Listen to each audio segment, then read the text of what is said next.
The Sign of the Four. Arthur Conan Doyle, Chapter 1. The Science of Deduction. Sherlock Holmes took his bottle from the corner of the mantelpiece, and his hypodermic syringe from its neat morocco case. With his long, white, nervous fingers he adjusted the delicate needle and rolled back his left shirt cuff. For some little time his eyes rested thoughtfully upon the sinewy forearm and wrist, all dotted and scarred with innumerable puncture marks. Finally, he thrust the sharp point home, pressed down the tiny piston, and sank back into the velvet-lined armchair with a long sigh of satisfaction. 3 times a day for many months I had witnessed this performance, but custom had not reconciled my mind to it. On the contrary, from day to day I had become more irritable at the sight, and my conscience swelled nightly within me at the thought that I had lacked the courage to protest. Again and again I had registered a vow that I should deliver my soul upon the subject, but there was that in the cool, nonchalant air of my companion which made him the last man with whom one would care to take anything approaching to a liberty. His great powers, his masterly manner, and the experience which I had had of his many extraordinary qualities, all made me diffident and backward in crossing him. Yet upon that afternoon, whether it was the beauty which I had taken with my lunch or the additional exasperation produced by the extreme deliberation of his manner, I suddenly felt that I could hold out no longer. "Which is it today?" I asked, "morphine or cocaine?" He raised his eyes languidly from the old black-letter volume which he had opened. "It is cocaine," he said, "a 7% solution. Would you care to try it?" "No, indeed," I answered brusquely. "My constitution has not got over the Afghan campaign yet. I cannot afford to throw any extra strain upon it." He smiled at my vehemence. "Perhaps you are right, Watson," he said. "I suppose that its influence is physically a bad one. I find it, however, so transcendently stimulating and clarifying to the mind that its second reaction is a matter of small moment. But consider," I said earnestly. "Counter the cost.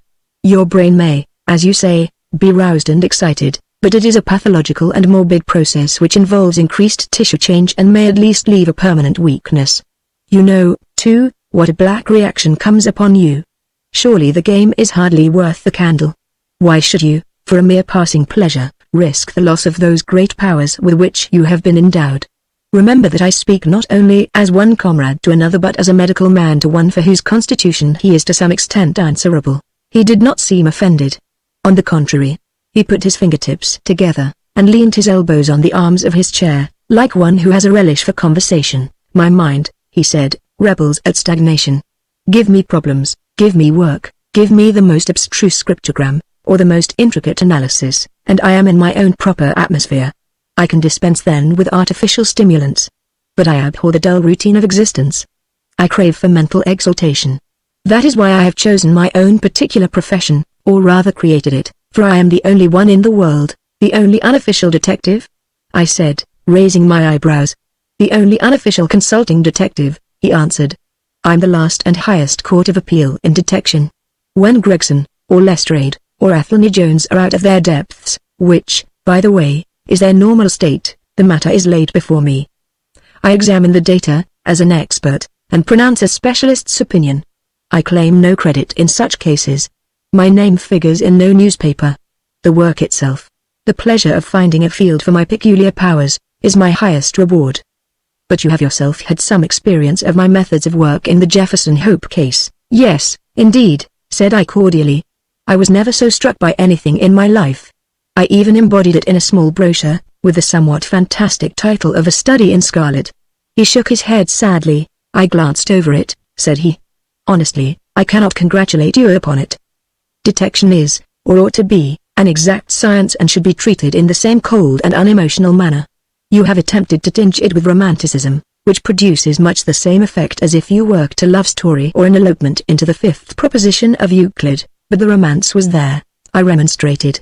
"I could not tamper with the facts. Some facts should be suppressed, or, at least, a just sense of proportion should be observed in treating them. The only point in the case which deserved mention was the curious analytical reasoning from effects to causes, by which I succeeded in unraveling it. I was annoyed at this criticism of a work which had been specially designed to please him. I confess, too, that I was irritated by the egotism which seemed to demand that every line of my pamphlet should be devoted to his own special doings. More than once during the years that I had lived with him in Baker Street I had observed that a small vanity underlay my companion's quiet and didactic manner. I made no remark however, but sat nursing my wounded leg. I had had a GI bullet through it some time before, and though it did not prevent me from walking it ached wearily at every change of the weather. My practice has extended recently to the continent, said Holmes after a while, filling up his old briar-root pipe. I was consulted last week by François Villard, who, as you probably know, has come rather to the front lately in the French detective service. He has all the Celtic power of quick intuition, but he is deficient in the wide range of exact knowledge which is essential to the higher developments of his art. The case was concerned with a will and possessed some features of interest. I was able to refer him to two parallel cases, the one at Riga in 1857, and the other at St. Louis in 1871, which have suggested to him the true solution. Here is the letter which I had this morning acknowledging my assistance. He tossed over, as he spoke, a crumpled sheet of foreign notepaper. I glanced my eyes down it, catching a profusion of notes of admiration, with stray magnifiques, coups de maîtres and tours de force, all testifying to the ardent admiration of the Frenchman. He speaks as a pupil to his master, said I. Oh, he rates my assistance too highly, said Sherlock Holmes lightly. He has considerable gifts himself. He possesses 2 out of the 3 qualities necessary for the ideal detective. He has the power of observation and that of deduction. He is only wanting in knowledge, and that may come in time. He is now translating my small works into French. Your works? Oh, didn't you know? He cried, laughing. Yes, I have been guilty of several monographs. They are all upon technical subjects. Here, for example, is one upon the distinction between the ashes of the various tobaccos. In it I enumerate 140 forms of cigar, cigarette, and pipe tobacco, with colored plates illustrating the difference in the ash. It is a point which is continually turning up in criminal trials, and which is sometimes of supreme importance as a clue. If you can say definitely, for example, that some murder had been done by a man who was smoking an Indian lunka, it obviously narrows your field of search. To the trained eye there is as much difference between the black ash of a trichinopoly and the white fluff of bird's eye as there is between a cabbage and a potato. You have an extraordinary genius for minutiae, I remarked. I appreciate their importance. Here is my monograph upon the tracing of footsteps, with some remarks upon the uses of plaster of Paris as a preserver of impresses. Here, too, is a curious little work upon the influence of a trade upon the form of the hand, with lithotypes of the hands of slaters, sailors, cork cutters, compositors, weavers, and diamond polishers. That is a matter of great practical interest to the scientific detective, especially in cases of unclaimed bodies, or in discovering the antecedents of criminals. But I weary you with my hobby. Not at all, I answered earnestly. It is of the greatest interest to me, especially since I have had the opportunity of observing your practical application of it. But you spoke just now of observation and deduction. Surely the one to some extent implies the other. Why, hardly, he answered, leaning back luxuriously in his armchair and sending up thick blue wreaths from his pipe. For example, observation shows me that you have been to the Wigmore Street post office this morning, but deduction lets me know that when you dispatched a telegram. Right, said I. Right on both points. But I confess that I don't see how you arrived at it. It was a sudden impulse upon my part, and I have mentioned it to no one. It is simplicity itself, he remarked, chuckling at my surprise, so absurdly simple that an explanation is superfluous, and yet it may serve to define the limits of observation and of deduction. Observation tells me that you have a little reddish mold adhering to your instep. Just opposite the Wigmore Street office they have taken up the pavement and thrown up some earth, which lies in such a way that it is difficult to avoid treading in it in entering. The earth is of this peculiar reddish tint which is found, as far as I know, nowhere else in the neighborhood. So much is observation. The rest is deduction. How, then, did you deduce the telegram? Why, of course I knew that you had not written a letter, since I sat opposite to you all morning. I see also in your open desk there that you have a sheet of stamps and a thick bundle of postcards. What could you go into the post office for, then, but to send a wire? Eliminate all other factors, and the one which remains must be the truth. In this case it certainly is so, I replied after a little thought. The thing, however, is, as you say, of the simplest. Would you think me impertinent if I were to put your theories to a more severe test? On the contrary, he answered, it would prevent me from taking a second dose of cocaine. I should be delighted to look into any problem which you might submit to me. I have heard you say it is difficult for a man to have any object in daily use without leaving the impress of his individuality upon it in such a way that a trained observer might read it. Now, I have here a watch which has recently come into my possession. Would you have the kindness to let me have an opinion upon the character or habits of the late owner? I handed him over the watch with some slight feeling of amusement in my heart, for the test was, as I thought, an impossible one, and I intended it as a lesson against the somewhat dogmatic tone which he occasionally assumed. He balanced the watch in his hand, gazed hard at the dial, opened the back, and examined the works, first with his naked eyes and then with a powerful convex lens. I could hardly keep from smiling at his crestfallen face when he finally snapped the case to and handed it back. "There are hardly any data," he remarked. "The watch has been recently cleaned, which robs me of my most suggestive facts." "You are right," I answered. "It was cleaned before being sent to me." In my heart I accused my companion of putting forward a most lame and impotent excuse to cover his failure. What data could he expect from an uncleaned watch? Though unsatisfactory, my research has not been entirely barren, he observed, staring up at the ceiling with dreamy, lackluster eyes. "Subject to your correction, I should judge that the watch belonged to your elder brother, who inherited it from your father, that you gather, no doubt, from the H.W. upon the back." "Quite so. The W. suggests your own name. The date of the watch is nearly 50 years back, and the initials are as old as the watch, so it was made for the last generation. Jewelry usually descends to the eldest son, and he is most likely to have the same name as the father. Your father has, if I remember right, been dead many years. It has, therefore, been in the hands of your eldest brother." "Right, so far," said I. "Anything else?" "He was a man of untidy habits, very untidy and careless.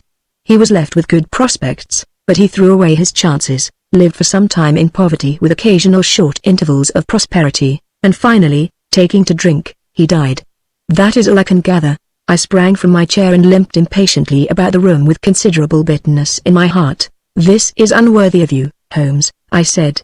"I could not have believed that you would have descended to this. You have made inquiries into the history of my unhappy brother, and you now pretend to deduce this knowledge in some fanciful way. You cannot expect me to believe that you have read all this from his old watch. It is unkind and, to speak plainly, has a touch of charlatanism in it." "My dear doctor," said he kindly, "pray accept my apologies. Viewing the matter as an abstract problem, I had forgotten how personal and painful a thing it might be to you. I assure you, however, that I never even knew that you had a brother until you handed me the watch. Then how in the name of all that is wonderful did you get these facts? They are absolutely correct in every particular." "Ah, that is good luck. I could only say what was the balance or probability. I did not at all expect to be so accurate, but it was not mere guesswork. No, number I never guess. It is a shocking habit, destructive to the logical faculty. What seems strange to you is only so because you do not follow my train of thought or observe the small facts upon which large inferences may depend. For example, I began by stating that your brother was careless. When you observe the lower part of that watch case you notice that it is not only dinted in 2 places but it is cut and marked all over from the habit of keeping other hard objects, such as coins or keys, in the same pocket. Surely it is no great feat to assume that a man who treats a 50-guinea watch so cavalierly must be a careless man. Neither is it a very far-fetched inference that a man who inherits one article of such value is pretty well provided for in other respects." I nodded to show that I followed his reasoning. "It is very customary for pawnbrokers in England, when they take a watch, to scratch the numbers of the ticket with a pinpoint upon the inside of the case. It is more handy than a label as there is no risk of the number being lost or transposed. There are no less than 4 such numbers visible to my lens on the inside of this case. Inference, that your brother was often at low water. Secondary inference, that he had occasional bursts of prosperity, or he could not have redeemed the pledge. Finally, I ask you to look at the inner plate, which contains the keyhole. Look at the thousands of scratches all round the hole, marks where the key has slipped. What sober man's key could have scored those grooves? But you will never see a drunkard's watch without them. He winds it at night, and he leaves these traces of his unsteady hand. Where is the mystery in all this? It is as clear as daylight," I answered. "I regret the injustice which I did you. I should have had more faith in your marvelous faculty. May I ask whether you have any professional inquiry on foot at present?" "None. Hence the cocaine. I cannot live without brain work. What else is there to live for? Stand at the window here. Was ever such a dreary, dismal, unprofitable world? See how the yellow fog swirls down the street and drifts across the dun-colored houses. What could be more hopelessly prosaic and material? What is the use of having powers, doctor, when one has no field upon which to exert them? Crime is commonplace, Existence is commonplace, and no qualities save those which are commonplace have any function upon earth. I had opened my mouth to reply to this tirade when, with a crisp knock, our landlady entered, bearing a card upon the brass salver. "A young lady for you, sir," she said, addressing my companion. "Miss Mary Morstan," he read. I have no recollection of the name. Ask the young lady to step up, Mrs. Hudson. Don't go, doctor. I should prefer that you remain. Chapter 2 The Statement of the Case. Miss Morstan entered the room with a firm step and an outward composure of manner. She was a blonde young lady, small, dainty, well-gloved, and dressed in the most perfect taste. There was, however, a plainness and simplicity about her costume which bore with it a suggestion of limited means. The dress was a somber greyish-beige, untrimmed and unbraided, and she wore a small turban of the same dull hue, relieved only by a suspicion of white feather in the side. Her face had neither regularity of feature nor beauty of complexion, but her expression was sweet and amiable, and her large blue eyes were singularly spiritual and sympathetic. In an experience of women which extends over many nations and 3 separate continents, I have never looked upon a face which gave a clearer promise of a refined and sensitive nature. I could not but observe that as she took the seat which Sherlock Holmes placed for her, her lip trembled, her hand quivered, and she showed every sign of intense inward agitation. "I have come to you, Mr. Holmes," she said, "because you once enabled my employer, Mrs. Cecil Forrester, to unravel a little domestic complication. She was much impressed by your kindness and skill, Mrs. Cecil Forrester," he repeated thoughtfully. "I believe that I was of some slight service to her." The case, however, as I remember it, was a very simple one. She did not think so. But at least you cannot say the same of mine. I can hardly imagine anything more strange, more utterly inexplicable, than a situation in which I find myself. Holmes rubbed his hands, and his eyes glistened. He leaned forward in his chair with an expression of extraordinary concentration upon his clear-cut, hawk-like features. "State your case," said he in brisk business tones. I felt that my position was an embarrassing one. "You will, I am sure, excuse me," I said, rising from my chair. To my surprise, the young lady held up her gloved hand to detain me. "If your friend," she said, "would be good enough to stop, he might be of inestimable service to me." I relapsed into my chair. "Briefly," she continued, "the facts are these. My father was an officer in an Indian regiment, who sent me home when I was quite a child. My mother was dead, and I had no relative in England. I was placed, however, in a comfortable boarding establishment at Edinburgh, and there I remained until I was 17 years of age. In the year 1878 my father, who was senior captain of his regiment, obtained 12 months' leave and came home. He telegraphed to me from London that he had arrived all safe and directed me to come down at once, giving the Langham Hotel as his address. His message, as I remember, was full of kindness and love. On reaching London I drove to the Langham and was informed that Captain Morstan was staying there, but that he had gone out the night before and had not returned. I waited all day without news of him. That night, on the advice of the manager of the hotel, I communicated with the police, and next morning we advertised in all the papers. Our inquiries led to no result, and from that day to this no word has ever been heard of my unfortunate father. He came home with his heart full of hope to find some peace, some comfort, and instead... She put her hand to her throat, and a choking sob cut short the sentence. "The date?" asked Holmes, opening his notebook. "He disappeared upon the 3rd of December, 1878, nearly 10 years ago. His luggage remained at the hotel. There was nothing in it to suggest a clue, some clothes, some books, and a considerable number of curiosities from the Andaman Islands. He had been one of the officers in charge of the convict guard there. Had he any friends in town? Only one that we know of, Major Sholto, of his own regiment, the 34th Bombay Infantry. The Major had retired some little time before and lived at Upper Norwood. We communicated with him, of course, but he did not even know that his brother officer was in England. A singular case," remarked Holmes. "I have not yet described to you the most singular part. About 6 years ago, to be exact, upon the 4th of May, 1882, an advertisement appeared in the Times asking for the address of Miss Mary Morstan, and stating that it would be to her advantage to come forward. There was no name or address appended. I had at that time just entered the family of Mrs. Cecil Forrester in the capacity of governess. By her advice I published my address in the advertisement column. The same day there arrived through the post a small cardboard box addressed to me, which I found to contain a very large and lustrous pearl. No word of writing was enclosed.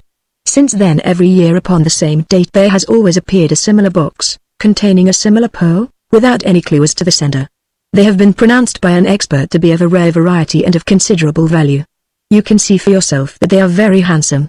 She opened a flat box as she spoke and showed me 6 of the finest pearls that I had ever seen. Your statement is most interesting, said Sherlock Holmes. Has anything else occurred to you? Yes, and no later than today. That is why I have come to you. This morning I received this letter, which you will perhaps read for yourself. Thank you, said Holmes. The envelope, too, please. Postmark, London, S. W. Date, July 7th. Man's thumb mark on corner, probably postman. Best quality paper. Envelopes at 6pence a packet. Particular man in his stationery. No address. Be at the 3rd pillar from the left outside the Lyceum Theatre tonight at 7 o'clock. If you are distrustful, bring 2 friends.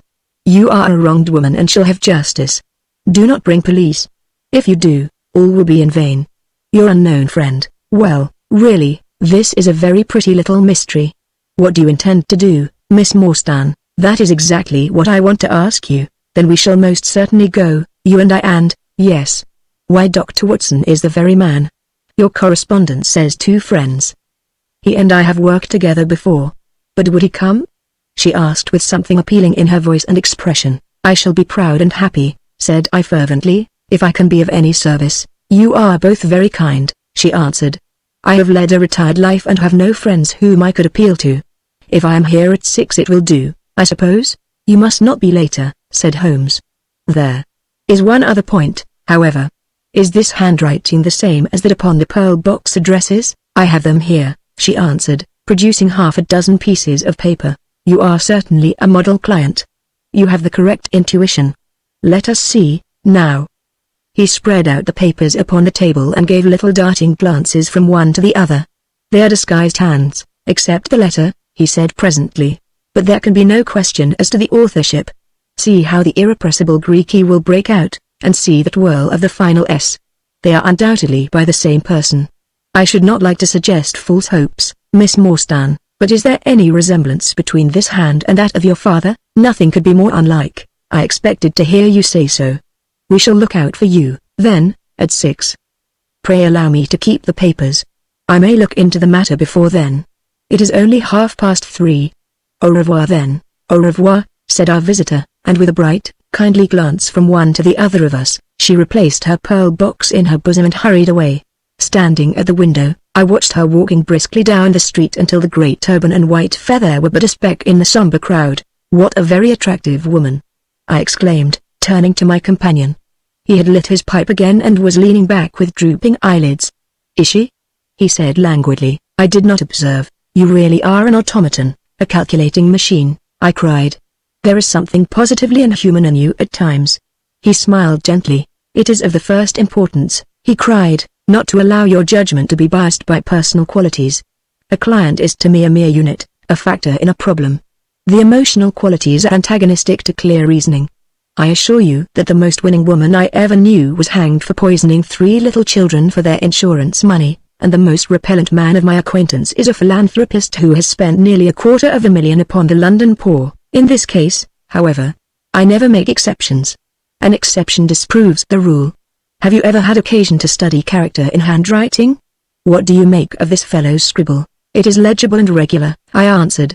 A man of business habits and some force of character. Holmes shook his head. Look at his long letters, he said. They hardly rise above the common herd. That D might be an A, and that I an E. Men of character always differentiate their long letters, however illegibly they may write.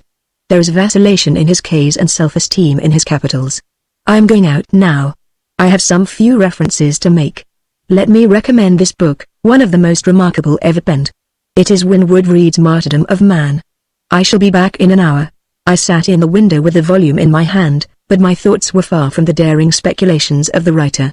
My mind ran upon our late visitor, her smiles, the deep rich tones of her voice, the strange mystery which overhung her life. If she was 17 at the time of her father's disappearance, she must be 27 now, a sweet age, when youth has lost its self-consciousness and become a little sobered by experience. So I sat and mused until such dangerous thoughts came into my head that I hurried away to my desk and plunged furiously into the latest treatise upon pathology. What was I, an army surgeon with a weak leg and a weaker banking account, that I should dare to think of such things? She was a unit, a factor, nothing more. If my future were black, it was better surely to face it like a man than to attempt to brighten it by mere will-o'-the-wisps of the imagination. Chapter 3 In Quest of a Solution. It was 5:30 before Holmes returned. He was bright, eager, and in excellent spirits, a mood which in his case alternated with fits of the blackest depression. "There is no great mystery in this matter," he said, taking the cup of tea which I had poured out for him. "The facts appear to admit of only one explanation." "What? You have solved it already?" "Well, that would be too much to say. I have discovered a suggestive fact, that is all. It is, however, very suggestive. The details are still to be added. I have just found, on consulting the back files of the Times, that Major Sholto, of Upper Norwood, late of the 34th Bombay Infantry, died upon the 28th of April, 1882. I may be very obtuse, Holmes, but I fail to see what this suggests. No? You surprise me. Look at it in this way, then. Captain Morstan disappears. The only person in London whom he could have visited is Major Sholto. Major Sholto denies having heard that he was in London. 4 years later Sholto dies. Within a week of his death Captain Morstan's daughter receives a valuable present, which is repeated from year to year and now culminates in a letter which describes her as a wronged woman. What wrong can it refer to except this deprivation of her father? And why should the presents begin immediately after Sholto's death unless it is that Sholto's heir knows something of the mystery and desires to make compensation? Have you any alternative theory which will meet the facts? But what a strange compensation! And how strangely made! Why, too, should he write a letter now, rather than 6 years ago? Again, the letter speaks of giving her justice. What justice can she have? It is too much to suppose that her father is still alive. There is no other injustice in her case that you know of. There are difficulties, there are certainly difficulties, said Sherlock Holmes pensively, but our expedition of tonight will solve them all. Ah, here is a four-wheeler, and Miss Morstan is inside. Are you all ready? Then we had better go down, for it is a little past the hour. I picked up my hat and my heaviest stick, but I observed that Holmes took his revolver from his drawer and slipped it into his pocket. It was clear that he thought that our night's work might be a serious one. Miss Morstan was muffled in a dark cloak, and her sensitive face was composed but pale. She must have been more than woman if she did not feel some uneasiness at the strange enterprise upon which we were embarking, yet her self-control was perfect, and she readily answered the few additional questions which Sherlock Holmes put to her. Major Sholto was a very particular friend of Papa's, she said. His letters were full of allusions to the Major. He and Papa were in command of the troops at the Andaman Islands, so they were thrown a great deal together. By the way, a curious paper was found in Papa's desk which no one could understand. I don't suppose that it is of the slightest importance, but I thought you might care to see it, so I brought it with me. It is here. Holmes unfolded the paper carefully and smoothed it out upon his knee. He then very methodically examined it all over with his double lens. It is paper of native Indian manufacture, he remarked. It has at some time been pinned to a board. The diagram upon it appears to be a plan of part of a large building with numerous halls, corridors, and passages. At one point is a small cross done in red ink, and above it is 3.37 from left, in faded pencil writing. In the left-hand corner is a curious hieroglyphic like 4 crosses in a line with their arms touching. Beside it is written, in very rough and coarse characters, the sign of the 4, Jonathan Small, Muhammad Singh, Abdullah Khan, Dust Akbar. No, I confess that I do not see how this bears upon the matter. Yet it is evidently a document of importance.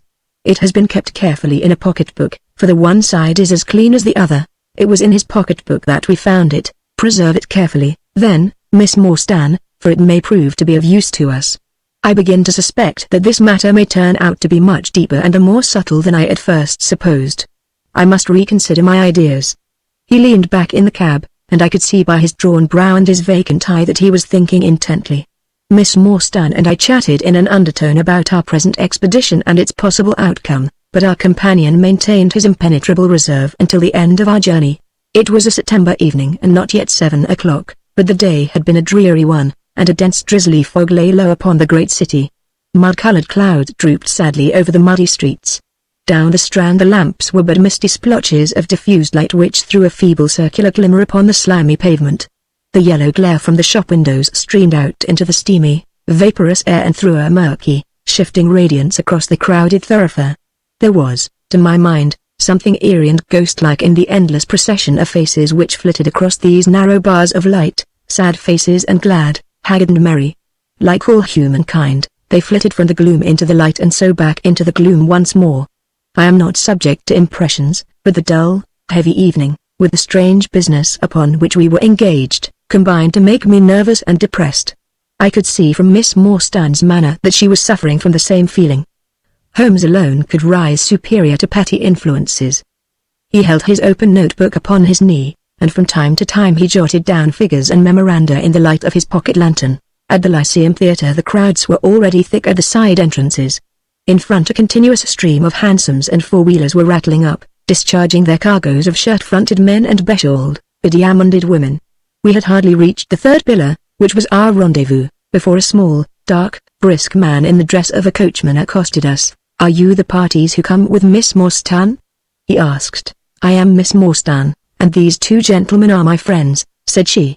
He bent a pair of wonderfully penetrating and questioning eyes upon us. "You will excuse me, miss," he said with a certain dogged manner, "but I was to ask you to give me your word that neither of your companions is a police officer." "I give you my word on that," she answered. He gave a shrill whistle, on which a street Arab led across a four-wheeler and opened the door. The man who had addressed us mounted to the box, while we took our places inside.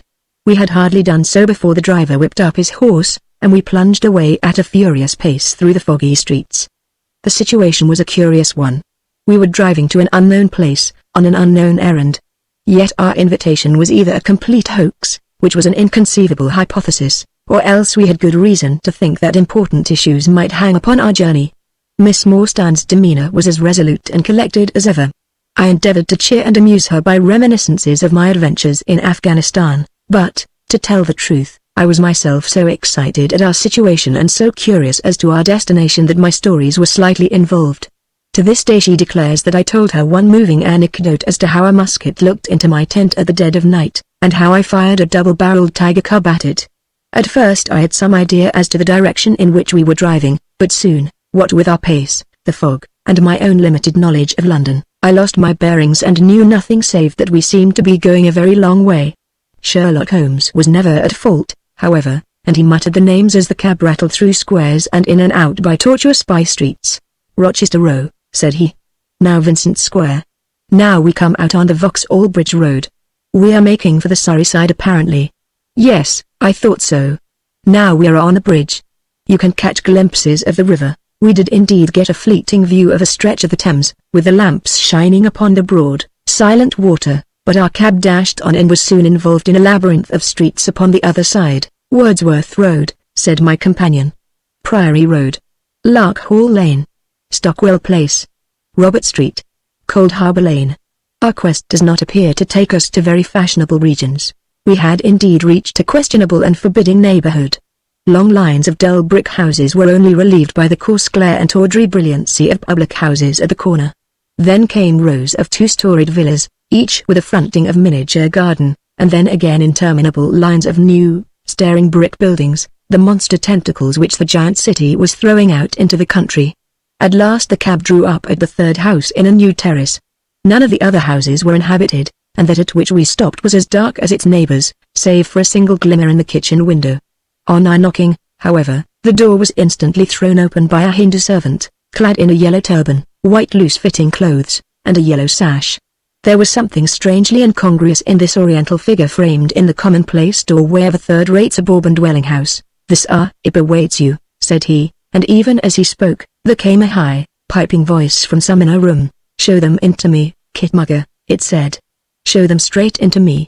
Chapter 4 The Story of the Bald-Headed Man. We followed the Indian down a sordid and common passage, ill-lit and worse furnished, until he came to a door upon the right, which he threw open. A blaze of yellow light streamed out upon us, and in the center of the glare there stood a small man with a very high head, a bristle of red hair all round the fringe of it, and a bald, shining scalp which shot out from among it like a mountain peak from fir trees. He writhed his hands together as he stood, and his features were in a perpetual jerk, now smiling, now scowling, but never for an instant in repose. Nature had given him a pendulous lip, and a too visible line of yellow and irregular teeth, which he strove feebly to conceal by constantly passing his hand over the lower part of his face. In spite of his obtrusive baldness, he gave the impression of youth. In point of fact, he had just turned his 30th year. "Your servant, Miss Morstan," he kept repeating in a thin, high voice. "Your servant, gentlemen. Pray step into my little sanctum.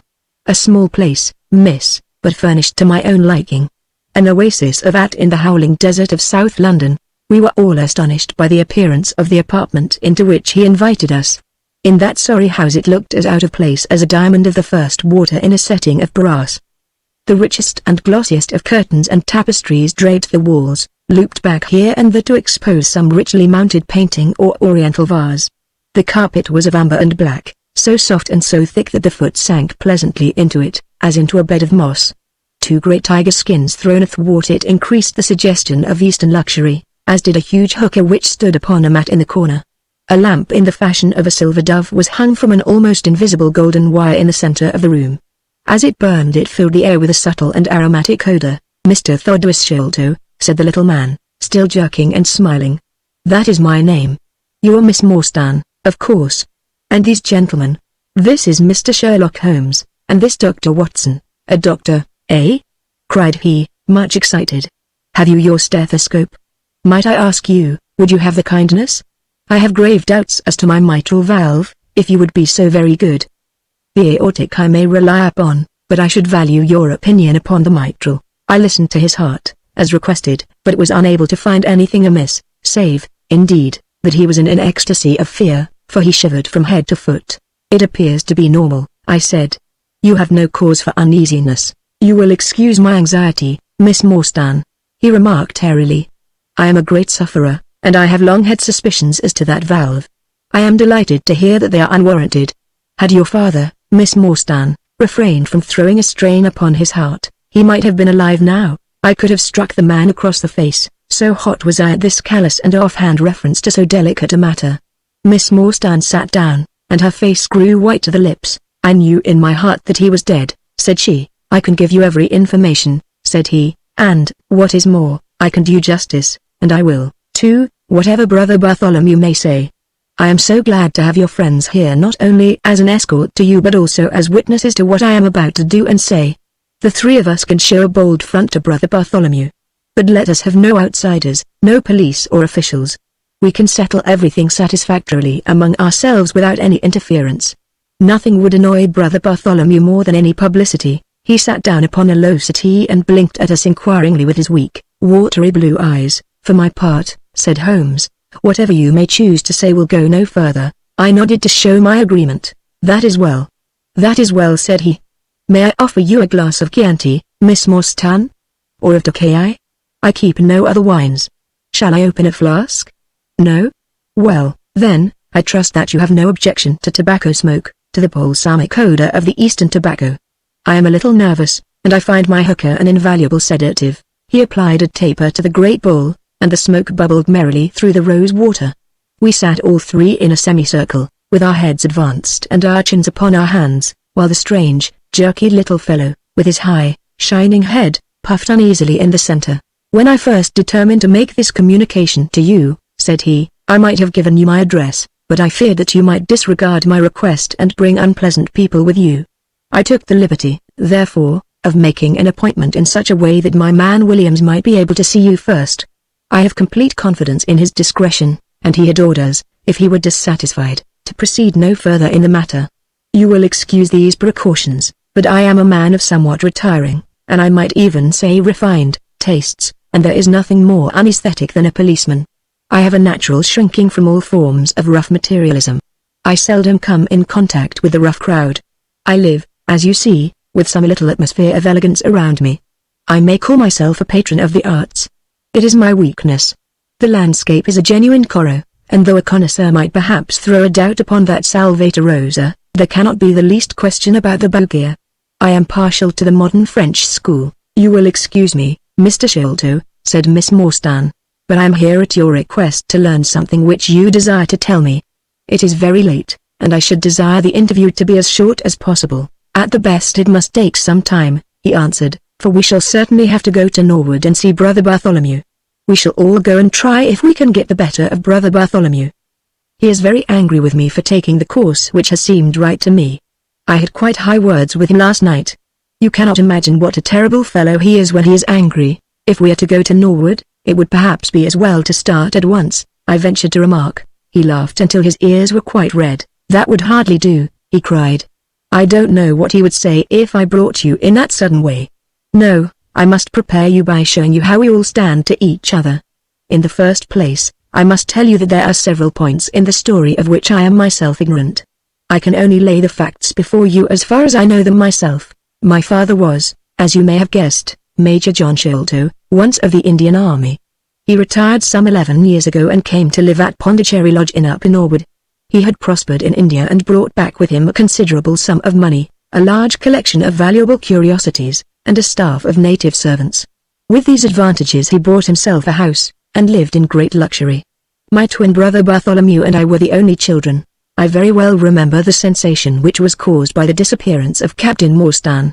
We read the details in the papers, and knowing that he had been a friend of our father's we discussed the case freely in his presence. He used to join in our speculations as to what could have happened. Never for an instant did we suspect that he had the whole secret hidden in his own breast, that of all men he alone knew the fate of Arthur Morstan. We did know, however, that some mystery, some positive danger, overhung our father. He was very fearful of going out alone, and he always employed 2 prize fighters to act as porters at Pondicherry Lodge. Williams, who drove you tonight, was one of them. He was once lightweight champion of England. Our father would never tell us what it was he feared, but he had a most marked aversion to men with wooden legs. On one occasion he actually fired his revolver at a wooden-legged man, who proved to be a harmless tradesman canvassing for orders. We had to pay a large sum to hush the matter up. My brother and I used to think this a mere whim of my father's, but events have since led us to change our opinion. Early in 1882 my father received a letter from India which was a great shock to him. He nearly fainted at the breakfast table when he opened it, and from that day he sickened to his death. What was in the letter we could never discover, but I could see as he held it that it was short and written in a scrawling hand. He had suffered for years from an enlarged spleen, but he now became rapidly worse, and towards the end of April we were informed that he was beyond all hope, and that he wished to make a last communication to us. When we entered his room he was propped up with pillows and breathing heavily. He besought us to lock the door and to calm upon either side of the bed. Then grasping our hands he made a remarkable statement to us in a voice which was broken as much by emotion as by pain. I shall try and give it to you in his own very words. I have only one thing, he said, which weighs upon my mind at this supreme moment. It is my treatment of poor Morstan's orphan.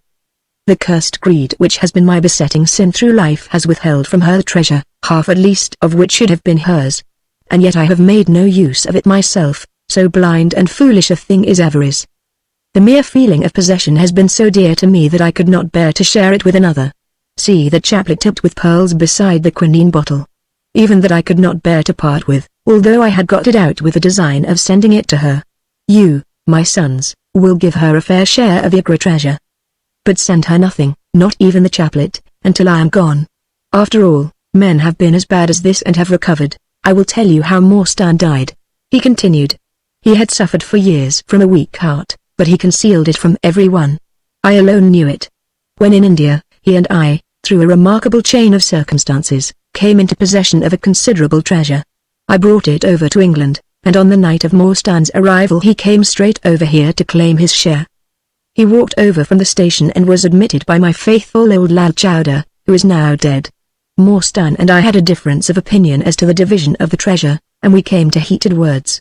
Morstan had sprung out of his chair in a paroxysm of anger, when he suddenly pressed his hand to his side, his face turned a dusky hue, and he fell backward, cutting his head against the corner of the treasure chest. When I stooped over him I found, to my horror, that he was dead. For a long time I sat half distracted, wondering what I should do. My first impulse was, of course, to call for assistance, but I could not but recognize that there was every chance that I would be accused of his murder. His death at the moment of a quarrel, and the gash in his head, would be black against me. Again, an official inquiry could not be made without bringing out some facts about the treasure, which I was particularly anxious to keep secret. He had told me that no soul upon earth knew where he had gone. There seemed to be no necessity why any soul ever should know. I was still pondering over the matter, when, looking up, I saw my servant, Lal Chowdhury, in the doorway. He stole in and bolted the door behind him. "Do not fear, Sahib," he said, "no one need know that you have killed him. Let us hide him away, and who is the wiser?" "I did not kill him," said I. Lal Chowdhury shook his head and smiled. "I heard it all, Sahib," said he. "I heard you quarrel, and I heard the blow. But my lips are sealed. All are asleep in the house. Let us put him away together." That was enough to decide me. If my own servant could not believe my innocence, how could I hope to make it good before 12 foolish tradesmen in a jury box? Lal Chowdhury and I disposed of the body that night, and within a few days the London papers were full of the mysterious disappearance of Captain Morstan. You will see from what I say that L can hardly be blamed in the matter. My fault lies in the fact that we concealed not only the body but also the treasure, and that I have clung to Morstan's share as well as to my own. I wish you, therefore, to make restitution. Put your ears down to my mouth. The treasure is hidden in dash. At this instant a horrible change came over his expression, his eyes stared wildly, his jaw dropped, and he yelled in a voice which I can never forget, "Keep him out. For Christ's sake, keep him out." We both stared round at the window behind us upon which his gaze was fixed. A face was looking in at us out of the darkness. We could see the whitening of the nose where it was pressed against the glass. It was a bearded, hairy face, with wild cruel eyes and an expression of concentrated malevolence. My brother and I rushed towards the window, but the man was gone. When we returned to my father, his head had dropped and his pulse had ceased to beat. We searched the garden that night but found no sign of the intruder, save that just under the window a single footmark was visible in the flower bed. But for that one trace, we might have thought that our imaginations had conjured up that wild, fierce face. We soon, however, had another and a more striking proof that there were secret agencies at work all round us. The window of my father's room was found open in the morning, his cupboards and boxes had been rifled, and upon his chest was fixed a torn piece of paper with the words "The Sign of the Four" scrawled across it. What the phrase meant or who our secret visitor may have been, we never knew. As far as we can judge, none of my father's property had been actually stolen, though everything had been turned out. My brother and I naturally associated this peculiar incident with a fear which haunted my father during his life, but it is still a complete mystery to us. The little man stopped to relight his hookah and puffed thoughtfully for a few moments. We had all sat absorbed, listening to his extraordinary narrative. At the short account of her father's death, Miss Morstan had turned deadly white, and for a moment I feared that she was about to faint. She rallied, however, on drinking a glass of water which I quietly poured out for her from a Venetian carafe upon the side table. Sherlock Holmes leaned back in his chair with an abstracted expression and the lids drawn low over his glittering eyes. As I glanced at him I could not but think how on that very day he had complained bitterly of the commonplaceness of life. Here at least was a problem which would tax his sagacity to the utmost. Mr. Sholto looked from one to the other of us with an obvious pride at the effect which his story had produced, and then continued between the puffs of his overgrown pipe. "My brother and I," said he, "were, as you may imagine, much excited as to the treasure which my father had spoken of. For weeks and for months we dug and delved in every part of the garden without discovering its whereabouts. It was maddening to think that the hiding place was on his very lips at the moment that he died. We could judge the splendor of the missing riches by the chaplet which he had taken out. Over this chaplet my brother Bartholomew and I had some little discussion. The pearls were evidently of great value, and he was averse to part with them, for, between friends, my brother was himself a little inclined to my father's fault. He thought, too, that if we parted with the chaplet it might give rise to gossip and finally bring us into trouble. It was all that I could do to persuade him to let me find out Miss Morstan's address and send her a detached pearl at fixed intervals so that at least she might never feel destitute. "It was a kindly thought," said our companion earnestly. "It was extremely good of you." The little man waved his hand deprecatingly. "We were your trustees," he said. "That was the view which I took of it, though Brother Bartholomew could not altogether see it in that light. We had plenty of money ourselves. I desired no more. Besides, it would have been such bad taste to have treated a young lady in so scurvy a fashion. Le mauvais got mais no crime. The French have a very neat way of putting these things. Our difference of opinion on this subject went so far that I thought it best to set up rooms for myself, so I left Pondicherry Lodge, taking the old Kitmugger and Williams with me. Yesterday, however, I learned that an event of extreme importance has occurred. The treasure has been discovered. I instantly communicated with Miss Morstan, and it only remains for us to drive out to Norwood and demand our share. I explained my views last night to Brother Bartholomew, so we shall be expected, if not welcome, visitors. Mr. Thoddwisshelto ceased and sat twitching on his luxurious settee.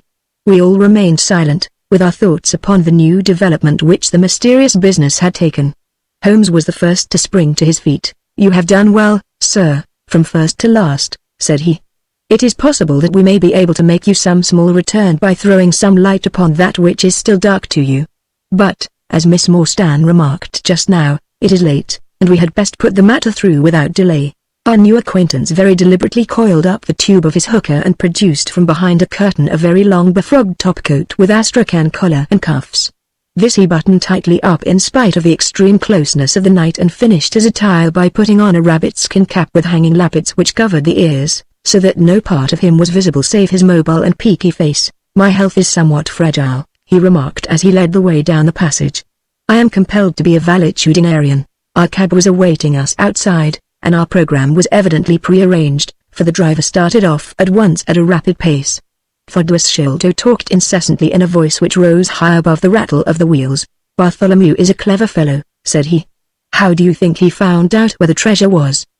He had come to the conclusion that it was somewhere indoors, so he worked out all the cubic space of the house and made measurements everywhere so that not 1 inch should be unaccounted for. Among other things, he found that the height of the building was 74 feet, but on adding together the heights of all the separate rooms and making every allowance for the space between, which he ascertained by borings, he could not bring the total to more than 70 feet. There were 4 feet unaccounted for. These could only be at the top of the building. He knocked a hole, therefore, in the lath and plaster ceiling of the highest room, and there, sure enough, he came upon another little garret above it, which had been sealed up and was known to no one. In the center stood the treasure chest resting upon 2 rafters. He lowered it through the hole, and there it lies. He computes the value of the jewels at not less than £500,000 sterling. At the mention of this gigantic sum we all stared at one another open-eyed. Miss Morstan, could we secure her rights, would change from a needy governess to the richest heiress in England. Surely it was the place of a loyal friend to rejoice at such news, yet I am ashamed to say that selfishness took me by the soul and that my heart turned as heavy as lead within me. I stammered out some few halting words of congratulation and then sat downcast, with my head drooped, deaf to the babble of our new acquaintance. He was clearly a confirmed hypochondriac, and I was dreamily conscious that he was pouring forth interminable trains of symptoms, and imploring information as to the composition and action of innumerable quack nostrums, some of which he bore about in a leather case in his pocket. I trust that he may not remember any of the answers which I gave him that night. Holmes declares that he overheard me caution him against the great danger of taking more than 2 drops of castor oil, while I recommended strychnine in large doses as a sedative. However that may be, I was certainly relieved when our cab pulled up with a jerk and the coachman sprang down to open the door. "This, Miss Morstan, is Pondicherry Lodge," said Mr. Thoddwisshelto as he handed her out. Chapter 5 The Tragedy of Pondicherry Lodge. It was nearly 11 o'clock when we reached this final stage of our night's adventures. We had left the damp fog of the great city behind us, and the night was fairly fine. A warm wind blew from the westward, and heavy clouds moved slowly across the sky, with half a moon peeping occasionally through the rifts. It was clear enough to see for some distance, but Thoddwisshelto took down one of the side lamps from the carriage to give us a better light upon our way. Pondicherry Lodge stood in its own grounds and was girt round with a very high stone wall topped with broken glass. A single narrow iron-clamped door formed the only means of entrance. On this our guide knocked with a peculiar postman-like rat-tat. "Who is there?" cried a gruff voice from within. "It is I, McMurdoch. You surely know my knock by this time." There was a grumbling sound and a clanking and jarring of keys. The door swung heavily back, and a short, deep-chested man stood in the opening, with the yellow light of the lantern shining upon his protruded face and twinkling, distrustful eyes. "That you, Mr. Thoddwas? But who are the others?" "I had no orders about them from the master." "No, McMurdoch. You surprise me. I told my brother last night that I should bring some friends. He hain't been out to his rooms today, Mr. Thoddwas, and I have no orders. You know very well that I must stick to regulations. I can let you in, but your friends, they must just stop where they are." This was an unexpected obstacle. Thoddwisshelto looked about him in a perplexed and helpless manner. "This is too bad of you, McMurdoch," he said. "If I guarantee them, that is enough for you. There is a young lady, too. She cannot wait on the Pubic Road at this hour." "Very sorry, Mr. Thoddwas," said the porter inexorably. "Folk may be friends o' yours, and yet no friend o' the master's." He pays me well to do my duty, and my duty I'll do. I don't know none of your friends. Oh, yes you do, McMurdoch, cried Sherlock Holmes genially. I don't think you can have forgotten me. Don't you remember that amateur who fought 3 rounds with you at Allison's rooms on the night of your benefit 4 years back? Not Mr. Sherlock Holmes, roared the prize-fighter. God's truth. How could I have mistook you? If instead of standing there so quiet you had just stepped up and given me that cross hit of yours under the jaw, I'd ha known you without a question. Ah, you're one that has wasted your gifts, you have. You might have aimed high, if you had joined the fancy. You see, Watson, if all else fails me, I have still one of the scientific professions open to me, said Holmes, laughing. Our friend won't keep us out in the cold now, I am sure. In you come, sir, in you come, you and your friends, he answered. Very sorry, Mr. Thodwess, but orders are very strict. Had to be certain of your friends before I let them in. Inside, a gravel path wound through desolate grounds to a huge clump of a house, square and prosaic, all plunged in shadow save where a moonbeam struck one corner and glimmered in a garret window. The vast size of the building, with its gloom and its deathly silence, struck a chill to the heart. Even Thodwess Sholto seemed ill at ease, and the lantern quivered and rattled in his hand. I cannot understand it, he said. There must be some mistake. I distinctly told Bartholomew that we should be here, and yet there is no light in his window. I do not know what to make of it. Does he always guard the premises in this way? Asked Holmes. Yes. He was followed my father's custom. He was the favorite son, you know, and I sometimes think that my father may have told him more than he ever told me. That is Bartholomew's window up there where the moonshine strikes. It is quite bright, but there is no light from within, I think. None, said Holmes. But I see the glint of a light in that little window beside the door. Ah, that is the housekeeper's room. That is where old Mrs. Bernstone sits. She can tell us all about it. But perhaps you would not mind waiting here for a minute or two, for if we all go in together, and she has had no word of our coming, she may be alarmed. But, hush. What is that? He held up the lantern, and his hand shook until the circles of light flickered and wavered all round us. Miss Morstan seized my wrist, and we all stood, with thumping hearts, straining our ears. From the great black house there sounded through the silent night the saddest and the most pitiful of sounds, the shrill, broken whimpering of a frightened woman. It is Mrs. Bernstone, said Sholto. She is the only woman in the house. Wait here. I shall be back in a moment. He hurried for the door and knocked in his peculiar way. We could see a tall old woman admit him and sway with pleasure at the very sight of him. Oh, Mr. Thodwess, sir, I am so glad you have come. I am so glad you have come, Mr. Thodwess, sir. We heard her reiterated rejoicings until the door was closed and her voice died away into a muffled monotone. Our guide had left us the lantern. Holmes swung it slowly round and peered keenly at the house and at the great rubbish heaps which cumbered the grounds. Miss Morstan and I stood together, and her hand was in mine. A wondrous subtle thing is love, for here were we two, who had never seen each other before that day, between whom no word or even look of affection had ever passed, and yet now in an hour of trouble our hands instinctively sought for each other.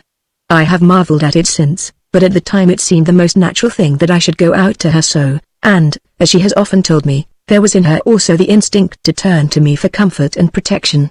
So we stood hand in hand like two children, and there was peace in our hearts for all the dark things that surrounded us. What a strange place, she said, looking round. It looks as though all the moles in England had been let loose in it. I have seen something of the sort on the side of a hill near Ballarat, where the prospectors had been at work, and from the same cause, said Holmes. These are the traces of the treasure-seekers. You must remember that they were 6 years looking for it. No wonder that the grounds look like a gravel pit. At that moment the door of the house burst open, and Thodwess Sholto came running out, with his hands thrown forward and terror in his eyes. There is something amiss with Bartholomew, he cried. I am frightened. My nerves cannot stand it. He was, indeed, half blubbering with fear, and his twitching, feeble face peeping out from the great astrakhan collar had the helpless, appealing expression of a terrified child. Come into the house, said Holmes in his crisp, firm way. Yes, do, pleaded Thodwess Sholto. I really do not feel equal to giving directions. We all followed him into the housekeeper's room, which stood upon the left-hand side of the passage. The old woman was pacing up and down with a scared look and restless, picking fingers, but the sight of Miss Morstan appeared to have a soothing effect upon her. God bless your sweet, calm face, she cried with a hysterical sob. It does me good to see you. Oh, but I have been sorely tried this day." Our companion patted her thin, work-worn hand and murmured some few words of kindly, womanly comfort which brought the color back into the other's bloodless cheeks. "Master has locked himself in and will not answer me," she explained. "All day I have waited to hear from him, for he often likes to be alone, but an hour ago I feared that something was amiss, so I went up and peeped through the keyhole. You must go up, Mr. Thaddeus, you must go up and look for yourself. I have seen Mr. Bartholomew Sholto in joy and in sorrow for 10 long years, but I never saw him with such a face on him as that." Sherlock Holmes took the lamp and led the way, for Thaddeus Sholto's teeth were chattering in his head. So shaken was he that I had to pass my hand under his arm as we went up the stairs, for his knees were trembling under him. Twice as we ascended, Holmes whipped his lens out of his pocket and carefully examined marks which appeared to me to be mere shapeless smudges of dust upon the coconut matting which served as a stair carpet. He walked slowly from step to step, holding the lamp low, and shooting keen glances to right and left. Miss Morstan had remained behind with the frightened housekeeper. The third flight of stairs ended in a straight passage of some length, with a great picture in Indian tapestry upon the right of it and 3 doors upon the left. Holmes advanced along it in the same slow and methodical way, while we kept close at his heels, with our long black shadows streaming backward down the corridor. The third door was that which we were seeking. Holmes knocked without receiving any answer, and then tried to turn the handle and force it open. It was locked on the inside, however, and by a broad and powerful bolt, as we could see when we set our lamp up against it. The key being turned, however, the hole was not entirely closed. Sherlock Holmes bent down to it and instantly rose again with a sharp intaking of the breath. "There is something devilish in this, Watson," said he, more moved than I had ever before seen him. "What do you make of it?" I stooped to the hole and recoiled in horror. Moonlight was streaming into the room, and it was bright with a vague and shifty radiance. Looking straight at me and suspended, as it were, in the air, for all beneath was in shadow, there hung a face, the very face of our companion Thaddeus. There was the same high, shining head, the same circular bristle of red hair, the same bloodless countenance. The features were set, however, in a horrible smile, a fixed and unnatural grin, which in that still and moonlit room was more jarring to the nerves than any scowl or contortion. So like was the face to that of our little friend that I looked round at him to make sure that he was indeed with us. Then I recalled to mind that he had mentioned to us that his brother and he were twins. "This is terrible," I said to Holmes. "What is to be done?" "The door must come down," he answered, and springing against it, he put all his weight upon the lock. It creaked and groaned but did not yield. Together we flung ourselves upon it once more, and this time it gave way with a sudden snap, and we found ourselves within Bartholomew Sholto's chamber. It appeared to have been fitted up as a chemical laboratory. A double line of glass-toppered bottles was drawn up upon the wall opposite the door, and the table was littered over with Bunsen burners, test tubes, and retorts. In the corners stood carboys of acid in wicker baskets. One of these appeared to leak or to have been broken, for a stream of dark-colored liquid had trickled out from it, and the air was heavy with a peculiarly pungent, dye-like odor. A set of steps stood at one side of the room in the midst of a litter of lath and plaster, and above them there was an opening in the ceiling large enough for a man to pass through. At the foot of the steps a long coil of rope was thrown carelessly together. By the table in a wooden armchair the master of the house was seated all in a heap, with his head sunk upon his left shoulder and that ghastly, inscrutable smile upon his face. He was stiff and cold and had clearly been dead many hours. It seemed to me that not only his features but all his limbs were twisted and turned in the most fantastic fashion. By his hand upon the table there lay a peculiar instrument, a brown, close-grained stick, with a stone head like a hammer, rudely lashed on with coarse twine. Beside it was a torn sheet of notepaper with some words scrawled upon it. Holmes glanced at it and then handed it to me. "You see," he said with a significant raising of the eyebrows. "In the light of the lantern I read with a thrill of horror, the sign of the 4. In God's name, what does it all mean?" I asked. "It means murder," said he, stooping over the dead man. "Ah. I expected it. Look here." He pointed to what looked like a long dark thorn stuck in the skin just above the ear. "It looks like a thorn," said I. "It is a thorn. You may pick it out. But be careful, for it is poisoned." I took it up between my finger and thumb. It came away from the skin so readily that hardly any mark was left behind. One tiny speck of blood showed where the puncture had been. "This is all an insoluble mystery to me," said I. "It grows darker instead of clearer." "On the contrary," he answered, "it clears every instant." I only require a few missing links to have an entirely connected case. We had almost forgotten our companion's presence since we entered the chamber. He was still standing in the doorway, the very picture of terror, wringing his hands and moaning to himself. Suddenly, however, he broke out into a sharp, querulous cry. "The treasure is gone," he said. "They have robbed him of the treasure. There is the hole through which we lowered it. I helped him to do it. I was the last person who saw him. I left him here last night, and I heard him lock the door as I came downstairs." "What time was that?" "It was 10 o'clock. And now he is dead, and the police will be called in, and I shall be suspected of having had a hand in it." "Oh, yes, I am sure I shall. But you don't think so, gentlemen? Surely you don't think that it was Elle? Is it likely that I would have brought you here if it were Elle? Oh, dear. Oh, dear. I know that I shall go mad." He jerked his arms and stamped his feet in a kind of convulsive frenzy. "You have no reason for fear, Mr. Sholto," said Holmes kindly, putting his hand upon his shoulder. "Take my advice and drive down to the station to report the matter to the police. Offer to assist them in every way.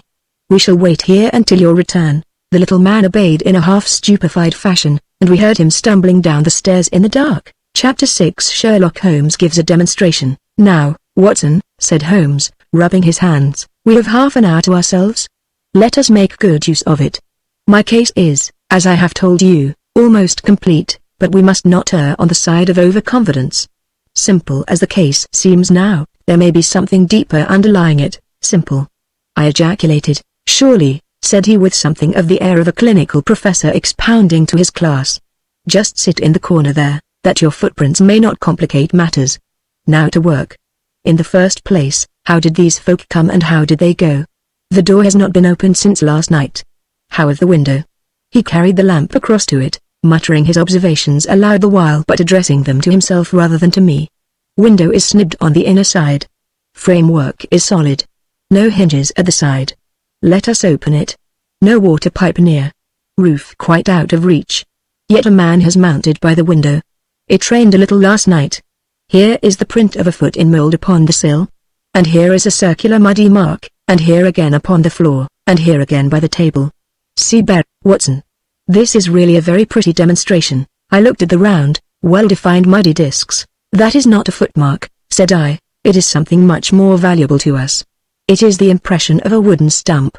You see here on the sill is the boot mark, a heavy boot with a broad metal heel, and beside it is the mark of the timber toe. It is the wooden-legged man." "Quite so. But there has been someone else, a very able and efficient ally. Could you scale that wall, Doctor?" I looked out of the open window. The moon still shone brightly on the angle of the house. We were a good 60 feet from the ground, and, look where I would, I could see no foothold, nor as much as a crevice in the brickwork. "It is absolutely impossible," I answered. "Without aid it is so. But suppose you had a friend up here who lowered you this good stout rope which I see in the corner, securing one end of it to this great hook in the wall. Then, I think, if you were an active man, you might swarm up, wooden leg and all. You would depart, of course, in the same fashion, and your ally would draw up the rope, untie it from the hook, shut the window, snib it on the inside, and get away in the way that he originally came. As a minor point, it may be noted," he continued, fingering the rope, "that our wooden-legged friend, though a fair climber, was not a professional sailor. His hands were far from horny. My lens discloses more than one blood mark, especially towards the end of the rope, from which I gather that he slipped down with such velocity that he took the skin off his hands." "This is all very well," said I, "but the thing becomes more unintelligible than ever. How about this mysterious ally? How came he into the room?" "Yes, the ally," repeated Holmes pensively. "There are features of interest about this ally. He lifts the case from the regions of the commonplace. I fancy that this ally breaks fresh ground in the annals of crime in this country, though parallel cases suggest themselves from India and, if my memory serves me, from Senegambia." "How came he, then?" I reiterated. "The door is locked. The window is inaccessible." "Was it through the chimney?" "The grate is much too small," he answered. I had already considered that possibility. "How, then?" I persisted.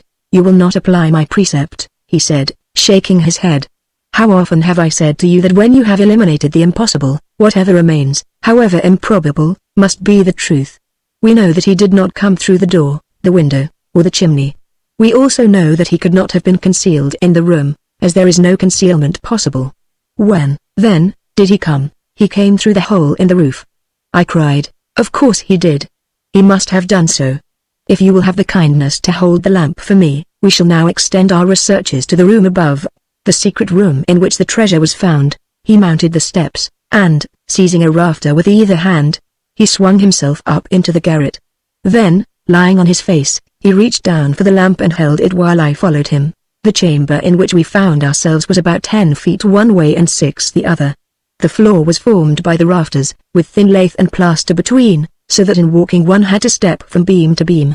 The roof ran up to an apex and was evidently the inner shell of the true roof of the house. There was no furniture of any sort, and the accumulated dust of years lay thick upon the floor. Here you are, you see, said Sherlock Holmes, putting his hand against the sloping wall. This is a trapdoor which leads out onto the roof. I can press it back, and here is the roof itself, sloping at a gentle angle. This, then, is the way by which number 1 entered. Let us see if we can find some other traces of his individuality. He held down the lamp to the floor, and as he did so I saw for the second time that night a startled, surprised look come over his face. For myself, as I followed his gaze, my skin was cold under my clothes.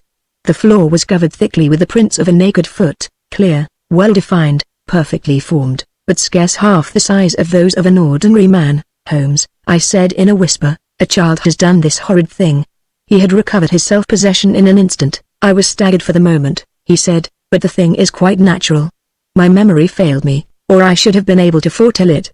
There is nothing more to be learned here. Let us go down. What is your theory, then, as to those footmarks? I asked eagerly when we had regained the lower room once more. My dear Watson, try a little analysis yourself, said he with a touch of impatience. You know my methods. Apply them, and it will be instructive to compare results. I cannot conceive anything which will cover the facts, I answered. It will be clear enough to you soon, he said, in an offhand way. I think that there is nothing else of importance here, but I will look. He whipped out his lens and a tape measure and hurried about the room on his knees, measuring, comparing, examining, with his long thin nose only a few inches from the planks and his beady eyes gleaming and deep-set like those of a bird. So swift, silent, and furtive were his movements, like those of a trained bloodhound picking out a scent, that I could not but think what a terrible criminal he would have made had he turned his energy and sagacity against the law instead of exerting them in its defense. As he hunted about, he kept muttering to himself, and finally he broke out into a loud crow of delight. We are certainly in luck, said he. We ought to have very little trouble now. Number 1 has had the misfortune to tread in the creosote. You can see the outline of the edge of his small foot here at the side of this evil-smelling mess. The cowboy has been cracked, you see, and the stuff has leaked out. What then? I asked. Why, we have got him, that's all, said he. I know a dog that would follow that scent to the world's end. If a pack can track a trailed herring across a shire, how far can a specially trained hound follow so pungent a smell as this? It sounds like a sum in the rule of 3. The answer should give us the... But hello. Here are the accredited representatives of the law. Heavy steps and the clamor of loud voices were audible from below, and the hall door shut with a loud crash. Before they come, said Holmes, just put your hand here on this poor fellow's arm, and here on his leg. What do you feel? The muscles are as hard as a board, I answered. Quite so. They are in a state of extreme contraction, far exceeding the usual rigor mortis. Coupled with this distortion of the face, this Hippocratic smile, or risus sardonicus, as the old writers called it, what conclusion would it suggest to your mind? Death from some powerful vegetable alkaloid, I answered, some strychnine-like substance which would produce tetanus. That was the idea which occurred to me the instant I saw the drawn muscles of the face. On getting into the room I at once looked for the means by which the poison had entered the system. As you saw, I discovered a thorn which had been driven or shot with no great force into the scalp. You observe that the part struck was that which would be turned towards the hole in the ceiling if the man were erect in his chair. Now examine this thorn. I took it up gingerly and held it in the light of the lantern. It was long, sharp, and black, with a glazed look near the point as though some gummy substance had dried upon it. The blunt end had been trimmed and rounded off with a knife. Is that an English thorn? He asked. No, it certainly is not. With all these data you should be able to draw some just inference. But here are the regulars, so the auxiliary forces may beat a retreat. As he spoke, the steps which had been coming nearer sounded loudly on the passage, and a very stout, portly man in a grey suit strode heavily into the room. He was red-faced, burly, and plethoric, with a pair of very small twinkling eyes which looked keenly out from between swollen and puffy pouches. He was closely followed by an inspector in uniform and by the still palpitating Thaddeus Sholto. "Here's a business," he cried in a muffled, husky voice. "Here's a pretty business. But who are all these? Why, the house seems to be as full as a rabbit warren." "I think you must recollect me, Mr. Athelney Jones," said Holmes quietly. "Why, of course I do," he wheezed. "It's Mr. Sherlock Holmes, the theorist. Remember you? I'll never forget how you lectured us all on causes and inferences and effects in the Bishopgate jewel case. It's true you set us on the right track, but you'll own now that it was more by good luck than good guidance. It was a piece of very simple reasoning." "Oh, come, now, come. Never be ashamed to own up. But what is all this? Bad business. Bad business. Stern facts here, no room for theories. How lucky that I happened to be out at Norwood over another case. I was at the station when the message arrived.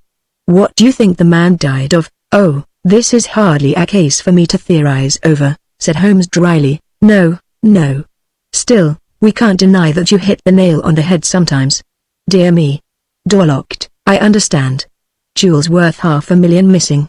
How was the window?" "Fastened, but there are steps on the sill." Well, if it was fastened the steps could have nothing to do with the matter. That's common sense. Man might have died in a fit. But then the jewels are missing. Ha! I have a theory. These flashes come upon me at times. Just step outside, Sergeant, and you, Mr. Sholto. Your friend can remain. What do you think of this, Holmes?" Sholto was, on his own confession, with his brother last night.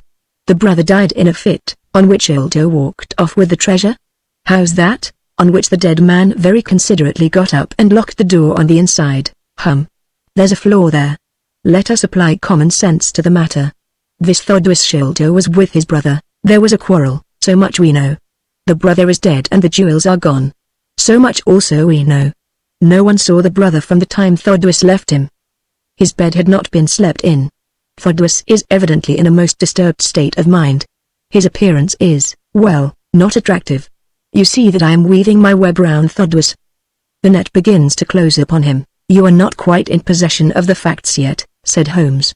"This splinter of wood, which I have every reason to believe to be poisoned, was in the man's scalp where you still see the mark. This card, inscribed as you see it, was on the table, and beside it lay this rather curious stone-headed instrument. How does all that fit into your theory?" "Confirms it in every respect," said the fat detective pompously. "House is full of Indian curiosities. Thaddeus brought this up, and if this splinter be poisonous Thaddeus may as well have made murderous use of it as any other man. The card is some hocus-pocus, a blind, as like as not. The only question is, how did he depart? Ah, of course, here is a hole in the roof. With great activity, considering his bulk, he sprang up the steps and squeezed through into the garret, and immediately afterwards we heard his exulting voice proclaiming that he had found the trapdoor. He can find something," remarked Holmes, shrugging his shoulders. "He has occasional glimmerings of reason. Il n'y a pas des sots si incommodes que sucks quiont de l'esprit, you see," said Athelney Jones, reappearing down the steps again. "Facts are better than theories, after all. My view of the case is confirmed. There is a trapdoor communicating with the roof, and it is partly open. It was I who opened it." "Oh, indeed. You did notice it, then?" He seemed a little crestfallen at the discovery. "Well, whoever noticed it, it shows how our gentleman got away." "Inspector." "Yes, sir, from the passage. Ask Mr. Sholto to step this way. Mr. Sholto, it is my duty to inform you that anything which you may say will be used against you. I arrest you in the Queen's name as being concerned in the death of your brother. There, now." "Didn't I tell you?" cried the poor little man, throwing out his hands and looking from one to the other of us. "Don't trouble yourself about it, Mr. Sholto," said Holmes. "I think that I can engage to clear you of the charge." "Don't promise too much, Mr. Theorist, don't promise too much," snapped the detective. "You may find it a harder matter than you think. Not only will I clear him, Mr. Jones, but I will make you a free present of the name and description of one of the two people who were in this room last night. His name, I have every reason to believe, is Jonathan Small.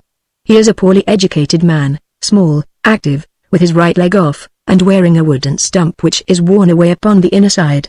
His left boot has a coarse, square-toed sole, with an iron band round the heel. He is a middle-aged man, much sunburned, and has been a convict. These few indications may be of some assistance to you, coupled with the fact that there is a good deal of skin missing from the palm of his hand. The other man. The other man? Asked Athelney Jones in a sneering voice, but impressed nonetheless, as I could easily see, by the precision of the other's manner, is a rather curious person, said Sherlock Holmes, turning upon his heel. I hope before very long to be able to introduce you to the pair of them. A word with you, Watson. He led me out to the head of the stair. This unexpected occurrence, he said, has caused us rather to lose sight of the original purpose of our journey. I have just been thinking so, I answered. It is not right that Miss Morstan should remain in this stricken house. No. You must escort her home. She lives with Mrs. Cecil Forrester in Lower Camberwell, so it is not very far. I will wait for you here if you will drive out again. Or perhaps you're too tired? By no means. I don't think I could rest until I know more of this fantastic business. I have seen something of the rough side of life, but I give you my word that this quick succession of strange surprises tonight has shaken my nerve completely. I should like, however, to see the matter through with you. Now that I have got so far, your presence will be of great service to me, he answered. We shall work the case out independently and leave this fellow Jones to exult over any mare's nest which he may choose to construct. When you have dropped Miss Morstan, I wish you to go on to number 3 Pinchin Lane, down near the water's edge at Lambeth. The third house on the right-hand side is a bird's tuffer's. Sherman is the name. You will see a weasel holding a young rabbit in the window. Knock old Sherman up and tell him, with my compliments, that I want Toby at once. You will bring Toby back in the cab with you. A dog, I suppose. Yes, a queer mongrel with a most amazing power of scent. I would rather have Toby's help than that of the whole detective force of London. I shall bring him then, said I. It is 1 now. I ought to be back before 3 if I can get a fresh horse, and I, said Holmes, shall see what I can learn from Mrs. Bernstone and from the Indian servant, who, Mr. Thodwis tells me, sleeps in the next garret.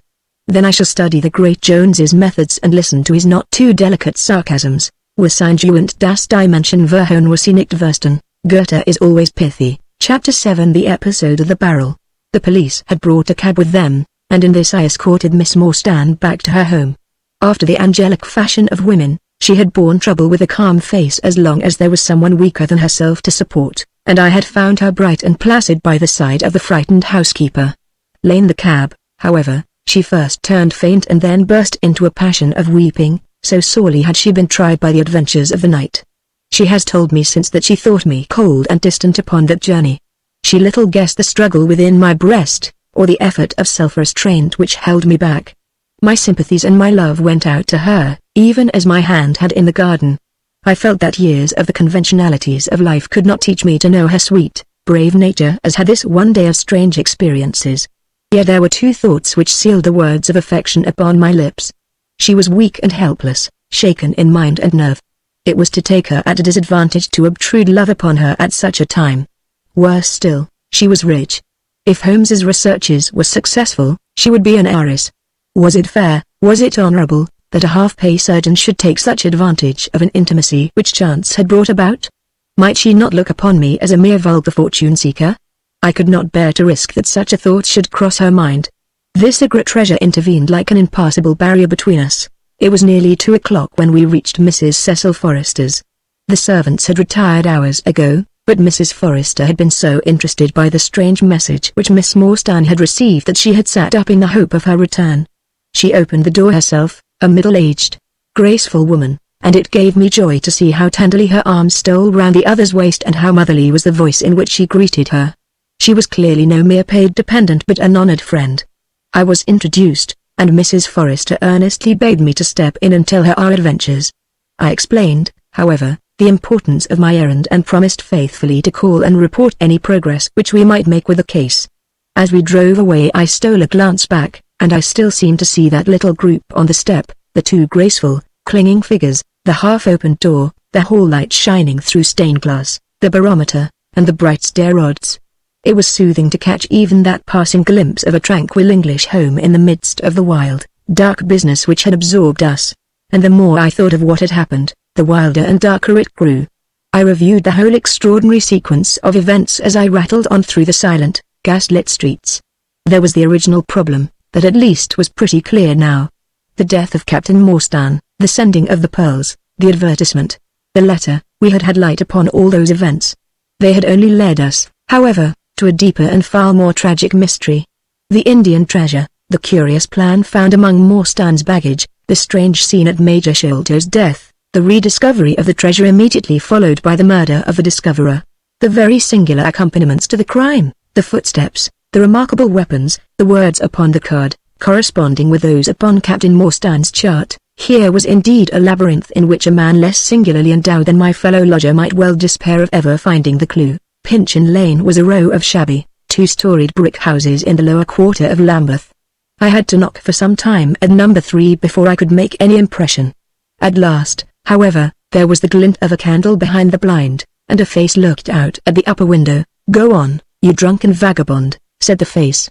"If you kick up any more row, I'll open the kennels and let out 43 dogs upon you. If you'll let one out, it's just what I have come for," said I. "Go on," yelled the voice. "So help me gracious, I have a wiper in this bag, and I'll drop it on your head if you don't hook it." "But I want the dog," I cried. "I won't be argued with," shouted Mr. Sherman. "Now stand clear, for when I say 3, down goes the wiper, Mr. Sherlock Holmes," I began, but the words had a most magical effect, for the window instantly slammed down, and within a minute the door was unbarred and open. Mr. Sherman was a lanky, lean old man, with stooping shoulders, a stringy neck, and blue-tinted glasses. "A friend of Mr. Sherlock is always welcome," said he. "Step in, sir. Keep clear of the badger, for he bites." "Ah, naughty, naughty, would you take a nip at the gentleman?" This to a stoat which thrust its wicked head and red eyes between the bars of its cage. "Don't mind that, sir, it's only a slower. It hain't got no fangs, so I gives it the run o' the room, for it keeps the beetles down. You must not mind my being just a little short wi' you at first, for I'm guided by the children, and there's many a one just comes down this lane to knock me up." "What was it that Mr. Sherlock Holmes wanted, sir?" "He wanted a dog of yours." "Ah, that would be Toby." "Yes, Toby was the name. Toby lives at number 7 on the left here." He moved slowly forward with his candle among the queer animal family which he had gathered round him. In the uncertain, shadowy light I could see dimly that there were glancing, glimmering eyes peeping down at us from every cranny and corner. Even the rafters above our heads were lined by solemn fowls, who lazily shifted their weight from one leg to the other as our voices disturbed their slumbers. Toby proved to be an ugly, long-haired, lop-eared creature, half spaniel and half lurcher, brown and white in color, with a very clumsy, waddling gait. It accepted, after some hesitation, a lump of sugar which the old naturalist handed to me, and, having thus sealed an alliance, it followed me to the cab and made no difficulties about accompanying me. It had just struck 3 on the palace clock when I found myself back once more at Pondicherry Lodge. The ex-prize fighter McMurdoch had, I found, been arrested as an accessory, and both he and Mr. Sholto had been marched off to the station. 2 constables guarded the narrow gate, but they allowed me to pass with the dog on my mentioning the detective's name. Holmes was standing on the doorstep with his hands in his pockets, smoking his pipe. "Ah, you have him there," said he. "Good dog, then. Athelney Jones has gone. We have had an immense display of energy since you left. He has arrested not only friend Thaddeus but the gatekeeper, the housekeeper, and the Indian servant. We have the place to ourselves but for a sergeant upstairs. Leave the dog here and come up." We tied Toby to the hall table and reascended the stairs. The room was as we had left it, save that a sheet had been draped over the central figure. A weary-looking police sergeant reclined in the corner. "Lend me your bull's-eye, sergeant," said my companion. "Now tie this bit of card round my neck, so as to hang it in front of me." "Thank you. Now I must kick off my boots and stockings. Just you carry them down with you, Watson. I am going to do a little climbing. And dip my handkerchief into the creosote. That will do. Now come up into the garret with me for a moment." We clambered up through the hall. Holmes turned his light once more upon the footsteps in the dust. "I wish you particularly to notice these footmarks," he said. "Do you observe anything noteworthy about them?" "They belong," I said, "to a child or a small woman, apart from their size, though." "Is there nothing else?" "They appear to be much as other footmarks." "Not at all. Look here. This is the print of a right foot in the dust. Now I make one with my naked foot beside it. What is the chief difference? Your toes are all cramped together. The other print has each toe distinctly divided." "Quite so. That is the point. Bear that in mind. Now, would you kindly step over to that flap window and smell the edge of the woodwork?" I shall stay over here, as I have this handkerchief in my hand." I did as he directed and was instantly conscious of a strong tarry smell. That is where he put his foot in getting out. If you can trace him, I should think that Toby will have no difficulty. Now run downstairs, loose the dog, and look out for Blondin. By the time that I got out into the grounds, Sherlock Holmes was on the roof, and I could see him like an enormous glowworm crawling very slowly along the ridge. I lost sight of him behind a stack of chimneys, but he presently reappeared and then vanished once more upon the opposite side. When I made my way round there I found him seated at one of the corner eaves. "That you, Watson?" he cried. "Yes, this is the place." "What is that black thing down there? A water barrel, top on it?" "Yes." "No sign of a ladder?" "No." "Confound the fellow. It's a most breakneck place. I ought to be able to come down where he could climb up. The water pipe feels pretty firm. Here goes." Anyhow, there was a scuffling of feet, and the lantern began to come steadily down the side of the wall. Then with a light spring he came onto the barrel, and from there to the earth. "It was easy to follow him," he said, drawing on his stockings and boots. "Tiles were loosened the whole way along, and in his hurry he had dropped this. It confirms my diagnosis, as you doctors express it."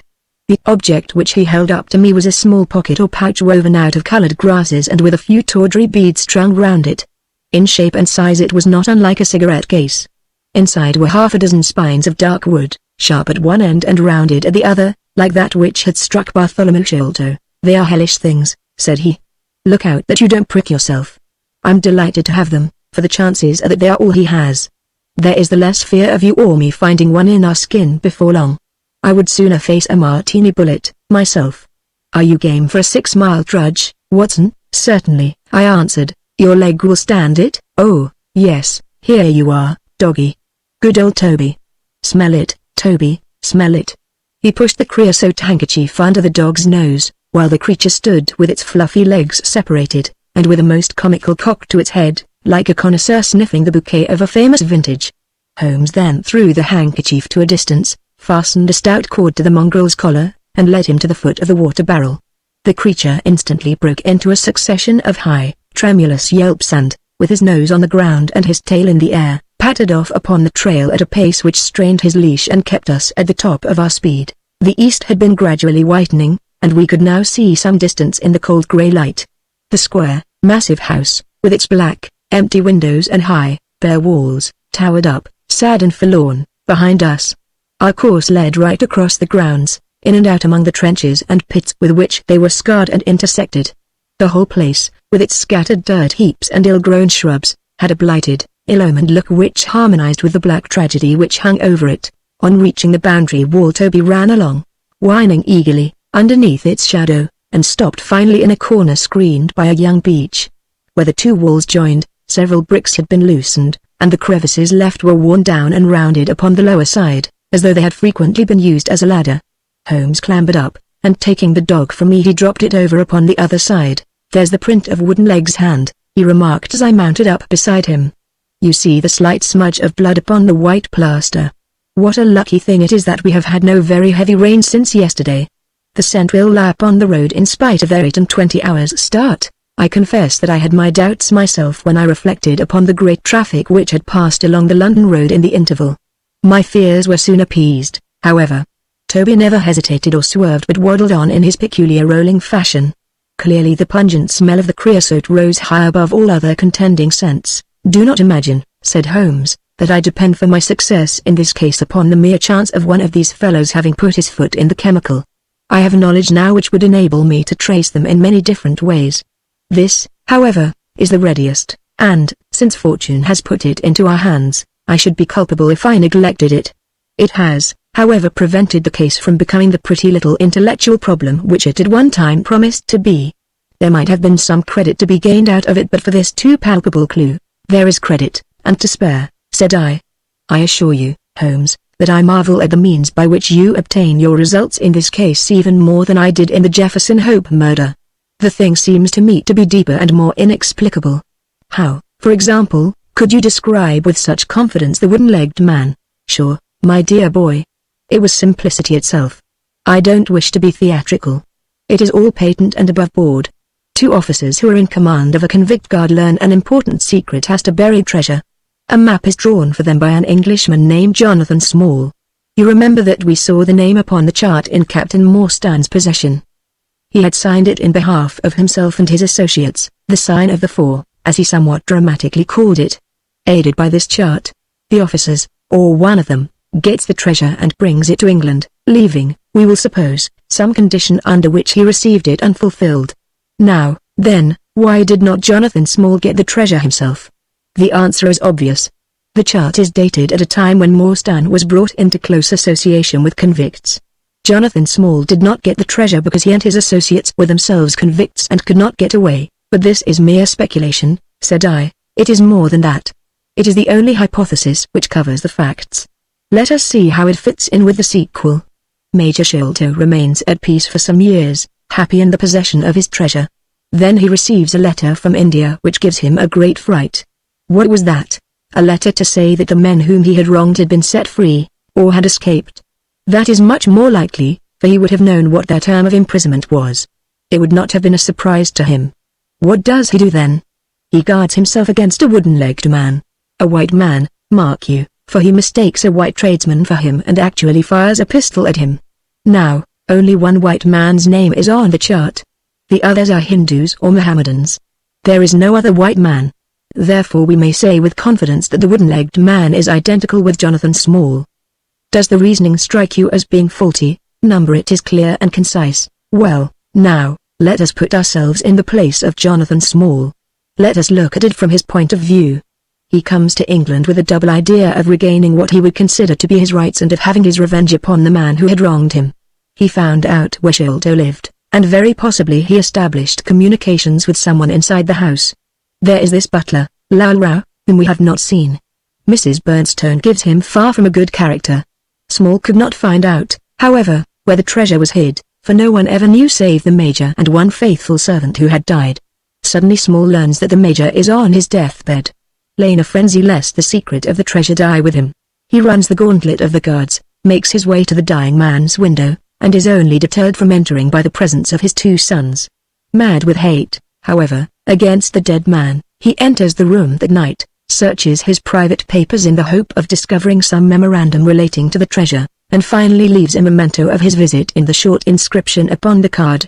He had doubtless planned beforehand that, should he slay the Major, he would leave some such record upon the body as a sign that it was not a common murder but, from the point of view of the four associates, something in the nature of an act of justice. Whimsical and bizarre conceits of this kind are common enough in the annals of crime and usually afford valuable indications as to the criminal. Do you follow all this? Very clearly. Now what could Jonathan Small do? He could only continue to keep a secret watch upon the efforts made to find the treasure. Possibly he leaves England and only comes back at intervals. Then comes the discovery of the garret, and he is instantly informed of it. We again trace the presence of some confederate in the household. Jonathan, with his wooden leg, is utterly unable to reach the lofty room of Bartholomew Sholto. He takes with him, however, a rather curious associate, who gets over this difficulty but dips his naked foot into creosote, whence come Toby, and a 6-mile limp for a half-pay officer with a damaged tender Achilles. But it was the associate and not Jonathan who committed the crime, quite so. And rather to Jonathan's disgust, to judge by the way he stamped about when he got into the room. He bore no grudge against Bartholomew Sholto and would have preferred if he could have been simply bound and gagged. He did not wish to put his head in a halter. There was no help for it, however, the savage instincts of his companion had broken out, and the poison had done its work, so Jonathan Small left his record, lowered the treasure box to the ground, and followed it himself. That was the train of events as far as I can decipher them. Of course, as to his personal appearance, he must be middle-aged and must be sunburned after serving his time in such an oven as the Andamans. His height is readily calculated from the length of his stride, and we know that he was bearded. His hairiness was the one point which impressed itself upon Thomas Sholto when he saw him at the window. I don't know that there is anything else. The associate? Well, there is no great mystery in that. But you will know all about it soon enough. How sweet the morning air is. See how that one little cloud floats like a pink feather from some gigantic flamingo. Now the red rim of the sun pushes itself over the London cloud bank. It shines on a good many folk, but on none, I dare bet, who are on a stranger errand than you and I. How small we feel with our petty ambitions and strivings in the presence of the great elemental forces of nature. Are you well up in your gene pool? Fairly so. I worked back to him through Carlisle. That was like following the brook to the parent lake. He makes one curious but profound remark. It is that the chief proof of man's real greatness lies in his perception of his own smallness. It argues, you see, a power of comparison and of appreciation which is in itself a proof of nobility. There is much food for thought in Richter. You have not a pistol, have you? I have my stick. It is just possible that we may need something of the sort if we get to their lair. Jonathan, I shall leave to you, but if the other turns nasty I shall shoot him dead. He took out his revolver as he spoke, and, having loaded 2 of the chambers, he put it back into the right-hand pocket of his jacket. We had during this time been following the guidance of Toby down the half-rural villa-lined roads which lead to the metropolis. Now, however, we were beginning to come among continuous streets, where labourers and dockmen were already astir, and slatternly women were taking down shutters and brushing doorsteps. At the square-trucked corner public houses business was just beginning, and rough-looking men were emerging, rubbing their sleeves across their beards after their morning wet. Strange dogs sauntered up and stared wonderingly at us as we passed, but our inimitable Toby looked neither to the right nor to the left but trotted onward with his nose to the ground and an occasional eager whine which spoke of a hot scent. We had traversed Streatham, Brixton, Camberwell, and now found ourselves in Kennington Lane, having borne away through the side streets to the east of the Oval. The men whom we pursued seemed to have taken a curiously zigzag road, with the idea probably of escaping observation. They had never kept to the main road if a parallel side street would serve their turn. At the foot of Kennington Lane they had edged away to the left through Bond Street and Miles Street. Where the latter street turns into Knight's Place, Toby ceased to advance but began to run backward and forward with one ear cocked and the other drooping. The very picture of canine indecision. Then he waddled round in circles, looking up to us from time to time, as if to ask for sympathy in his embarrassment. What the deuce is the matter with the dog? Growled Holmes. They surely would not take a cab or go off in a balloon. Perhaps they stood here for some time, I suggested. Ah. It's all right.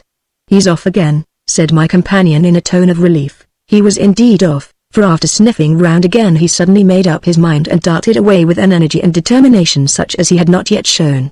The scent appeared to be much hotter than before, for he had not even to put his nose on the ground but tugged at his leash and tried to break into a run. I could see by the gleam in Holmes's eyes that he thought we were nearing the end of our journey. Our course now ran down 9 Elms until we came to Broderick and Nelson's large timber yard just past the White Eagle Tavern. Here the dog, frantic with excitement, turned down through the side gate into the enclosure, where the sawyers were already at work.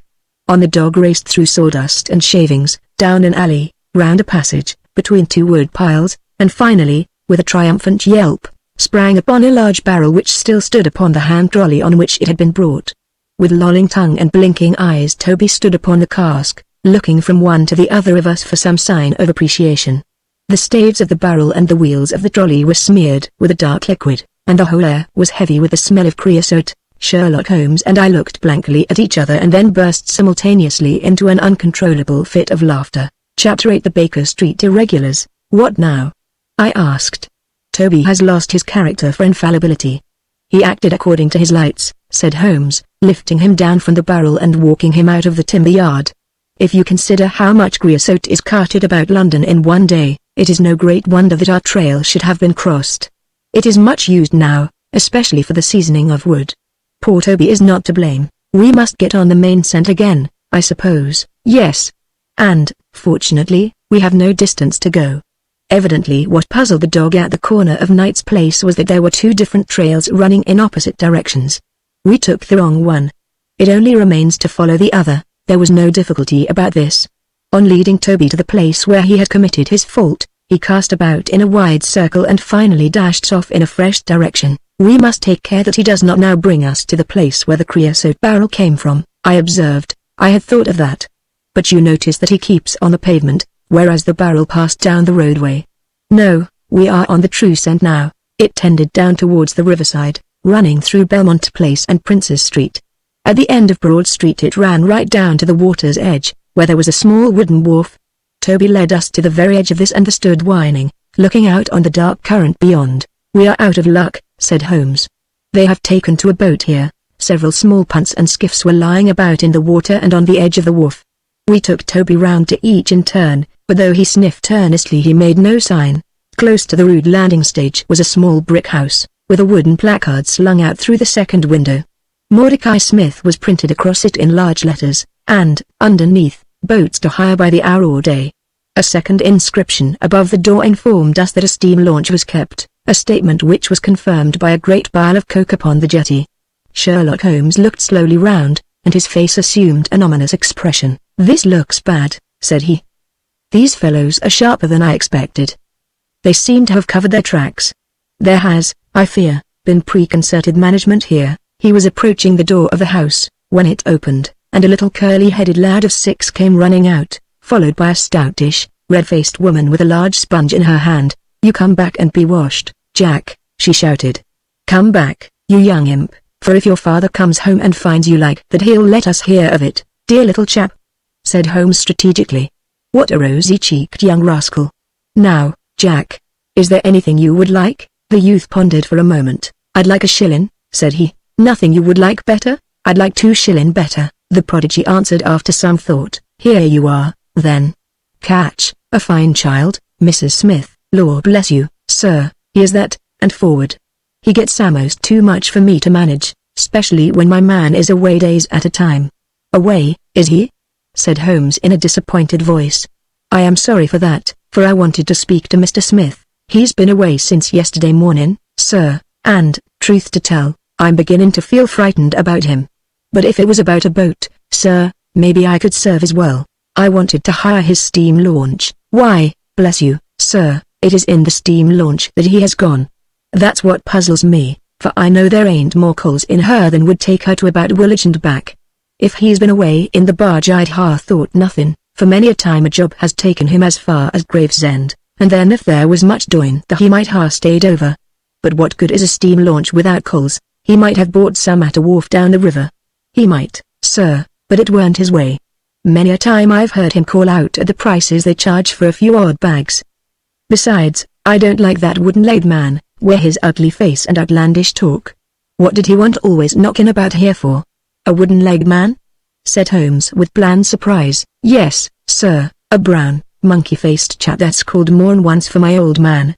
It was him that roused him up yesternight and, what's more, my man knew he was coming, for he had steam up in the launch. I tell you straight, sir, I don't feel easy in my mind about it." "But, my dear Mrs. Smith," said Holmes, shrugging his shoulders, "you are frightening yourself about nothing. How could you possibly tell that it was the wooden-legged man who came in the night? I don't quite understand how you can be so sure." "His voice, sir. I knew his voice, which is kind o' thick and foggy. He tapped at the winder, about 3 it would be. 'Show a leg, matey,' says he, 'time to turn out guard.' My old man woke up Jim, that's my eldest, and away they went without so much as a word to me. I could hear the wooden leg clacking on the stones, and was this wooden-legged man alone? Couldn't say, I am sure, sir. I didn't hear no one else. I am sorry, Mrs. Smith, for I wanted a steam launch, and I have heard good reports of the, let me see, what is her name, the Aurora, sir. Ah, she's not that old green launch with a yellow line, very broad in the beam? No, indeed. She's as trim a little thing as any on the river. She's been fresh painted, black with 2 red streaks, thanks. I hope that you will hear soon from Mr. Smith. I am going down the river, and if I should see anything of the Aurora I shall let him know that you are uneasy. A black funnel, you say? No, sir. Black with a white band. Ah, of course. It was the sides which were black. Good morning, Mrs. Smith. There is a boatman here with a wherry, Watson. We shall take it and cross the river. The main thing with people of that sort, said Holmes as we sat in the sheets of the wherry, is never to let them think that their information can be of the slightest importance to you. If you do they will instantly shut up like an oyster. If you listen to them under protest, as it were, you are very likely to get what you want. Our course now seems pretty clear, said I. What would you do, then? I would engage a launch and go down the river on the track of the Aurora, my dear fellow. It would be a colossal task. She may have touched at any wharf on either side of the stream between here and Greenwich. Below the bridge there is a perfect labyrinth of landing places for miles. It would take you days and days to exhaust them if you set about it alone. Employ the police, then. No. I shall probably call Athelney Jones in at the last moment. He is not a bad fellow, and I should not like to do anything which would injure him professionally. But I have a fancy for working it out myself, now that we have gone so far. Could we advertise, then, asking for information from wharfingers? Worse and worse. Our men would know that the chase was hot at their heels, and they would be off out of the country. As it is, they are likely enough to leave, but as long as they think they are perfectly safe they will be in no hurry. Jones's energy will be of use to us though, for his view of the case is sure to push itself into the daily press, and the runaways will think that everyone is off on the wrong scent. What are we to do, then? I asked as we landed near Millbank Penitentiary. Take this hansom, drive home, have some breakfast, and get an hour's sleep. It is quite on the cards that we may be afoot tonight again. Stop at a telegraph office, cabby. We will keep Toby, for he may be of use to us yet. We pulled up at the Great Peter Street Post Office, and Holmes dispatched his wire. Whom do you think that is to? He asked as we resumed our journey. I am sure I don't know. You remember the Baker Street division of the detective police force whom I employed in the Jefferson Hope case? Well, said I, laughing, this is just the case where they might be invaluable. If they fail I have other resources, but I shall try them first. That wire was to my dirty little Lieutenant Wiggins, and I expect that he and his gang will be with us before we have finished our breakfast. It was between 8 and 9 o'clock now, and I was conscious of a strong reaction after the successive excitements of the night. I was limp and weary, befogged in mind and fatigued in body. I had not the professional enthusiasm which carried my companion on, nor could I look at the matter as a mere abstract intellectual problem. As far as the death of Bartholomew Sholto went, I had heard little good of him and could feel no intense antipathy to his murderers. The treasure, however, was a different matter. That, or part of it, belonged rightfully to Miss Morstan. While there was a chance of recovering it I was ready to devote my life to the one object. True, if I found it, it would probably put her forever beyond my reach. Yet it would be a petty and selfish love which would be influenced by such a thought as that. If Holmes could work to find the criminals, I had a tenfold stronger reason to urge me on to find the treasure. A bath at Baker Street and a complete change freshened me up wonderfully. When I came down to our room I found the breakfast laid and Holmes pouring out the coffee. Here it is, said he, laughing and pointing to an open newspaper. The energetic Jones and the ubiquitous reporter have fixed it up between them. But you have had enough of the case. Better have your ham and eggs first. I took the paper from him and read the short notice, which was headed Mysterious Business at Upper Norwood. About 12 o'clock last night, said the Standard, Mr. Bartholomew Sholto, of Pondicherry Lodge, Upper Norwood, was found dead in his room under circumstances which point to foul play. As far as we can learn, no actual traces of violence were found upon Mr. Sholto's person, but a valuable collection of Indian gems which the deceased gentleman had inherited from his father has been carried off.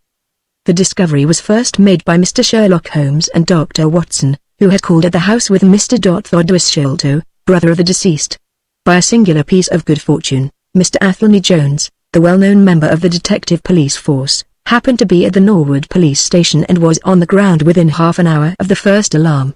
His trained and experienced faculties were at once directed towards the detection of the criminals, with the gratifying result that the brother, Thaddeus Sholto, has already been arrested, together with the housekeeper, Mrs. Burnstone, an Indian butler named Lowbrow, and a porter, or gatekeeper, named McMurdoch. It is quite certain that the thief or thieves were well acquainted with the house, for Mr. Jones's well-known technical knowledge and his powers of minute observation have enabled him to prove conclusively that the miscreants could not have entered by the door or by the window but must have made their way across the roof of the building, and so through a trapdoor into the room which communicated with that in which the body was found.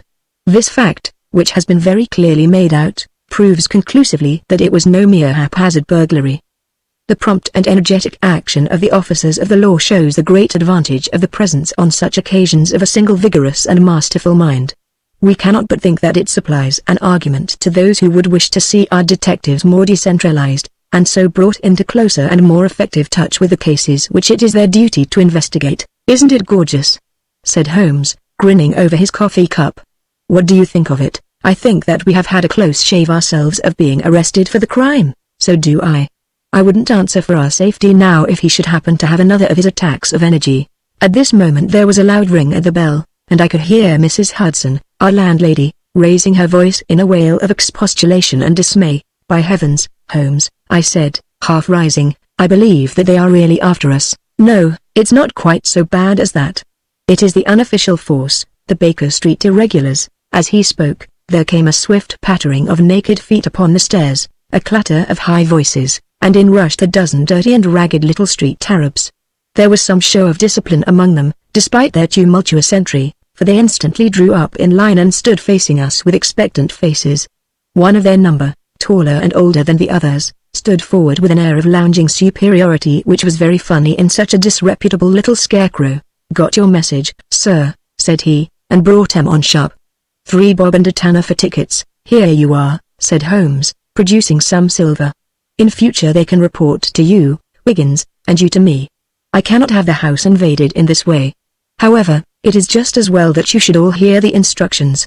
I want to find the whereabouts of a steam launch called the Aurora, owner Mordecai Smith, black with 2 red streaks, funnel black with a white band. She is down the river somewhere. I want one boy to be at Mordecai Smith's landing stage opposite Millbank to say if the boat comes back. You must divide it out among yourselves and do both banks thoroughly. Let me know the moment you have news. Is that all clear?" "Yes, Governor," said Wiggins. "The old scale of pay, and a guinea to the boy who finds the boat. Here's a day in advance. Now off you go." He handed them a shilling each, and away they buzzed down the stairs, and I saw them a moment later streaming down the street. "If the launch is above water they will find her," said Holmes as he rose from the table and lit his pipe. "They can go everywhere, see everything, overhear everyone. I expect to hear before evening that they have spotted her. In the meanwhile, we can do nothing but await results. We cannot pick up the broken trail until we find either the Aurora or Mr. Mordecai Smith. Toby could eat these scraps, I dare say. Are you going to bed, Holmes?" "Number, I am not tired. I have a curious constitution. I never remember feeling tired by work, though idleness exhausts me completely. I am going to smoke and to think over this queer business to which my fair client has introduced us. If ever man had an easy task, this of ours ought to be. Wooden-legged men are not so common, but the other man must, I should think, be absolutely unique. That other man again, I have no wish to make a mystery of him to you, anyway. But you must have formed your own opinion. Now, do consider the data. Diminutive footmarks, toes never fettered by boots, naked feet, stone-headed wooden mace, great agility, small poison darts. What do you make of all this, a savage?" I exclaimed. "Perhaps one of those Indians who were the associates of Jonathan Small." "Hardly that," said he. "When first I saw signs of strange weapons I was inclined to think so, but the remarkable character of the footmarks caused me to reconsider my views. Some of the inhabitants of the Indian peninsula are small men, but none could have left such marks as that. The Hindu proper has long and thin feet. The sandal-wearing Mohammedan has the great toe well separated from the others because the thong is commonly passed between. These little darts, too, could only be shot in one way. They are from a blowpipe. Now, then, where are we to find our savage?" "South America," I hazarded. He stretched his hand up and took down a bulky volume from the shelf. "This is the first volume of a gazetteer which is now being published. It may be looked upon as the very latest authority. What have we here? Andaman Islands, situated 340 miles to the north of Sumatra, in the Bay of Bengal. Hum. What's all this? Moist climate, coral reefs, sharks, Port Blair. Convict barracks, Rutland Island, cottonwoods. Here we are. The aborigines of the Andaman Islands may perhaps claim the distinction of being the smallest race upon this earth, though some anthropologists prefer the Bushmen of Africa, the Digger Indians of America, and the Pterodelphians. The average height is rather below 4 feet, although many full-grown adults may be found who are very much smaller than this. They are a fierce, morose, and intractable people, though capable of forming most devoted friendships when their confidence has once been gained. Mark that, Watson. Now, then listen to this. They are naturally hideous, having large, misshapen heads, small fierce eyes, and distorted features. Their feet and hands, however, are remarkably small. So intractable and fierce are they, that all the efforts of the British officials have failed to win them over in any degree. They have always been a terror to shipwrecked crews, braining the survivors with their stone-headed clubs or shooting them with their poisoned arrows. These massacres are invariably concluded by a cannibal feast. Nice, amiable people, Watson. If this fellow had been left to his own unaided devices, this affair might have taken an even more ghastly turn. I fancy that, even as it is, Jonathan Small would give a good deal not to have employed him. But how came he to have so singular a companion? That is more than I can tell. Since, however, we had already determined that Small had come from the Andamans, it is not so very wonderful that this islander should be with him. No doubt we shall know all about it in time. Look here, Watson, you look regularly done. Lie down there on the sofa and see if I can put you to sleep. He took up his violin from the corner, and as I stretched myself out he began to play some low, dreamy, melodious air. His own, no doubt, for he had a remarkable gift for improvisation. I have a vague remembrance of his gaunt limbs, his earnest face and the rise and fall of his bow. Then I seemed to be floated peacefully away upon a soft sea of sound until I found myself in dreamland, with the sweet face of Mary Morstan looking down upon me. Chapter 9. A break in the chain. It was late in the afternoon before I woke, strengthened and refreshed. Sherlock Holmes still sat exactly as I had left him, save that he had laid aside his violin and was deep in a book. He looked across at me as I stirred, and I noticed that his face was dark and troubled. "You have slept soundly," he said. "I feared that our talk would wake you." "I heard nothing," I answered. "Have you had fresh news, then?" "Unfortunately, no. I confess that I am surprised and disappointed. I expected something definite by this time. Wiggins has just been up to report. He says that no trace can be found of the launch. It is a provoking check, for every hour is of importance. Can I do anything? I am perfectly fresh now, and quite ready for another night's outing." "No, we can do nothing. We can only wait. If we go ourselves the message might come in our absence and delay be caused. You can do what you will. But I must remain on guard. Then I shall run over to Camberwell and call upon Mrs. Cecil Forrester." "She asked me to, yesterday." "On Mrs. Cecil Forrester?" asked Holmes with a twinkle of a smile in his eyes. "Well, of course on Miss Morstan, too." "They were anxious to hear what happened. I would not tell them too much," said Holmes. "Women are never to be entirely trusted, not the best of them." I did not pause to argue over this atrocious sentiment. "I shall be back in an hour or two," I remarked. "All right. Good luck. But, I say, if you are crossing the river you may as well return Toby, for I don't think it is at all likely that we shall have any use for him now." I took our mongrel accordingly and left him, together with a half-sovereign, at the old naturalist's in Pinchin Lane. At Camberwell I found Miss Morstan a little weary after her night's adventures but very eager to hear the news. Mrs. Forrester, too, was full of curiosity. I told them all that we had done, suppressing, however, the more dreadful parts of the tragedy. Thus although I spoke of Mr. Sholto's death, I said nothing of the exact manner and method of it. With all my omissions, however, there was enough to startle and amaze them. "It is a romance," cried Mrs. Forrester. "An injured lady, $500,000 in treasure, a black cannibal, and a wooden-legged ruffian. They take the place of the conventional dragon or wicked earl, and 2 knight-errants to the rescue," added Miss Morstan with a bright glance at me. "Why, Mary, your fortune depends upon the issue of this search. I don't think that you are nearly excited enough. Just imagine what it must be to be so rich and to have the world at your feet." It sent a little thrill of joy to my heart to notice that she showed no sign of elation at the prospect. On the contrary, she gave a toss of her proud head, as though the matter were one in which she took small interest. "It is for Mr. Thomas Sholto that I am anxious," she said. "Nothing else is of any consequence, but I think that he has behaved most kindly and honorably throughout. It is our duty to clear him of this dreadful and unfounded charge." It was evening before I left Camberwell, and quite dark by the time I reached home. My companion's book and pipe lay by his chair, but he had disappeared. I looked about in the hope of seeing a note, but there was none. "I suppose that Mr. Sherlock Holmes has gone out," I said to Mrs. Hudson as she came up to lower the blinds. "No, sir. He has gone to his room, sir. Do you know, sir," sinking her voice into an impressive whisper, "I am afraid for his health." "Why so, Mrs. Hudson?" "Well, he's that strange, sir. After you was gone he walked, up and down, until I was weary of the sound of his footstep. Then I heard him talking to himself and muttering, and every time the bell rang out he came on the stairhead, with what is that, Mrs. Hudson? And now he has slammed off to his room, but I can hear him walking away the same as ever. I hope he's not going to be ill, sir." I ventured to say something to him about cooling medicine, but he turned on me, sir, with such a look that I don't know how ever I got out of the room. "I don't think that you have any cause to be uneasy, Mrs. Hudson," I answered. "I have seen him like this before. He has some small matter upon his mind which makes him restless." I tried to speak lightly to our worthy landlady, but I was myself somewhat uneasy when through the long night I still from time to time heard the dull sound of his tread, and knew how his keen spirit was chafing against this involuntary inaction. At breakfast time he looked worn and haggard, with a little fleck of feverish color upon either cheek. "You are knocking yourself up, old man," I remarked. "I heard you marching about in the night." "No, I could not sleep," he answered.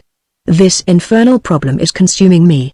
It is too much to be balked by so petty an obstacle, when all else had been overcome. I know the men, the launch, everything, and yet I can get no news. I have set other agencies at work and used every means at my disposal. The whole river has been searched on either side, but there is no news, nor has Mrs. Smith heard of her husband. I shall come to the conclusion soon that they have scuttled the craft.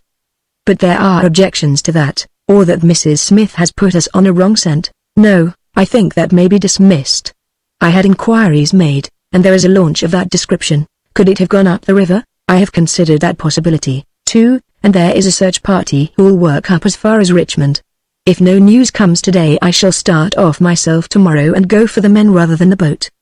But surely, we shall hear something. We did not, however. Not a word came to us either from Wiggins or from the other agencies. There were articles in most of the papers upon the Norwood tragedy. They all appeared to be rather hostile to the unfortunate Shelto. No fresh details were to be found, however, in any of them, save that an inquest was to be held upon the following day. I walked over to Camberwell in the evening to report our ill success to the ladies, and on my return I found Holmes dejected and somewhat morose. He would hardly reply to my questions and busied himself all the evening in an abstruse chemical analysis which involved much heating of retorts and distilling of vapors, ending at last in a smell which fairly drove me out of the apartment. Up to the small hours of the morning I could hear the clinking of his test tubes which told me that he was still engaged in his malodorous experiment. In the early dawn I woke with a start and was surprised to find him standing by my bedside, clad in a rude sailor dress with a pea jacket and a coarse red scarf round his neck. "I am off down the river, Watson," said he. "I have been turning it over in my mind, and I can see only one way out of it. It is worth trying, at all events. Surely I can come with you, then?" Said I, "No, you can be much more useful if you will remain here as my representative. I am loath to go, for it is quite on the cards that some message may come during the day, though Wiggins was despondent about it last night. I want you to open all that notes and telegrams, and to act on your own judgment if any news should come. Can I rely upon you?" "Most certainly. I am afraid that you will not be able to wire to me, for I can hardly tell yet where I may find myself. If I am in luck, however, I may not be gone so very long. I shall have news of some sort or other before I get back." I had heard nothing of him by breakfast time. On opening the Standard, however, I found that there was a fresh allusion to the business, with reference to the Upper Norwood tragedy. It remarked, "We have reason to believe that the matter promises to be even more complex and mysterious than was originally supposed. Fresh evidence has shown that it is quite impossible that Mr. Shelto could have been in any way concerned in the matter. He and the housekeeper, Mrs. Bernstone, were both released yesterday evening. It is believed, however, that the police have a clue as to the real culprits, and that it is being prosecuted by Mr. Athelney Jones, of Scotland Yard, with all his well-known energy and sagacity. Further arrests may be expected at any moment. That is satisfactory so far as it goes, thought I. Friend Shelto is safe, at any rate. I wonder what the fresh clue may be, though it seems to be a stereotyped form whenever the police have made a blunder." I tossed the paper down upon the table, but at that moment my eye caught an advertisement in the agony column. It ran in this way: "Lost, whereas Mordecai Smith, boatman, and his son Jim left Smith's Wharf at or about 3 o'clock last Tuesday morning in the steam launch Aurora, black with 2 red stripes, funnel black with a white band. The sum of £5 will be paid to anyone who can give information to Mrs. Smith, at Smith's Wharf, or at £22, Baker Street, as to the whereabouts of the said Mordecai Smith and the launch Aurora." This was clearly Holmes's doing. The Baker Street address was enough to prove that. It struck me as rather ingenious because it might be read by the fugitives without their seeing in it more than the natural anxiety of a wife for her missing husband. It was a long day. Every time that a knock came to the door or a sharp step passed in the street, I imagined that it was either Holmes returning or an answer to his advertisement. I tried to read, but my thoughts would wander off to our strange quest into the ill-assorted and villainous bear whom we were pursuing. Could there be, I wondered, some radical flaw in my companion's reasoning? Might he not be suffering from some huge self-deception? Was it not possible that his nimble and speculative mind had built up this wild theory upon faulty premises? I had never known him to be wrong, and yet the keenest reasoner may occasionally be deceived. He was likely, I thought, to fall into error through the over-refinement of his logic. His preference for a subtle and bizarre explanation when a plainer and more commonplace one lay ready to his hand. Yet, on the other hand, I had myself seen the evidence, and I had heard the reasons for his deductions. When I looked back on the long chain of curious circumstances, many of them trivial in themselves but all tending in the same direction, I could not disguise from myself that even if Holmes's explanation were incorrect, the true theory must be equally outre and startling. At 3 o'clock on the afternoon there was a loud peal at the bell, an authoritative voice in the hall, and, to my surprise, no less a person than Mr. Athelney Jones was shown up to me. Very different was he, however, from the brusque and masterful professor of common sense who had taken over the case so confidently at Upper Norwood. His expression was downcast, and his bearing meek and even apologetic. "Good day, sir, good day," said he. "Mr. Sherlock Holmes is out, I understand." "Yes, and I cannot be sure when he will be back. But perhaps you would care to wait. Take that chair and try one of these cigars." "Thank you, I don't mind if I do," said he, mopping his face with a red bandana handkerchief. "And a whiskey and soda?" "Well, half a glass. It is very hot for the time of year, and I have had a good deal to worry and try me. You know my theory about this Norwood case. I remember that you expressed one. Well, I have been obliged to reconsider it. I had my net drawn tightly round Mr. Sholto, sir, when Poppy went through a hole in the middle of it. He was able to prove an alibi which could not be shaken. From the time that he left his brother's room he was never out of sight of someone or other. So it could not be he who climbed over roofs and through trapdoors. It's a very dark case, and my professional credit is at stake. I should be very glad of a little assistance. We all need help sometimes," said I. "Your friend, Mr. Sherlock Holmes, is a wonderful man, sir," said he in a husky and confidential voice. "He's a man who is not to be beat. I have known that young man go into a good many cases, but I never saw the case yet that he could not throw a light upon.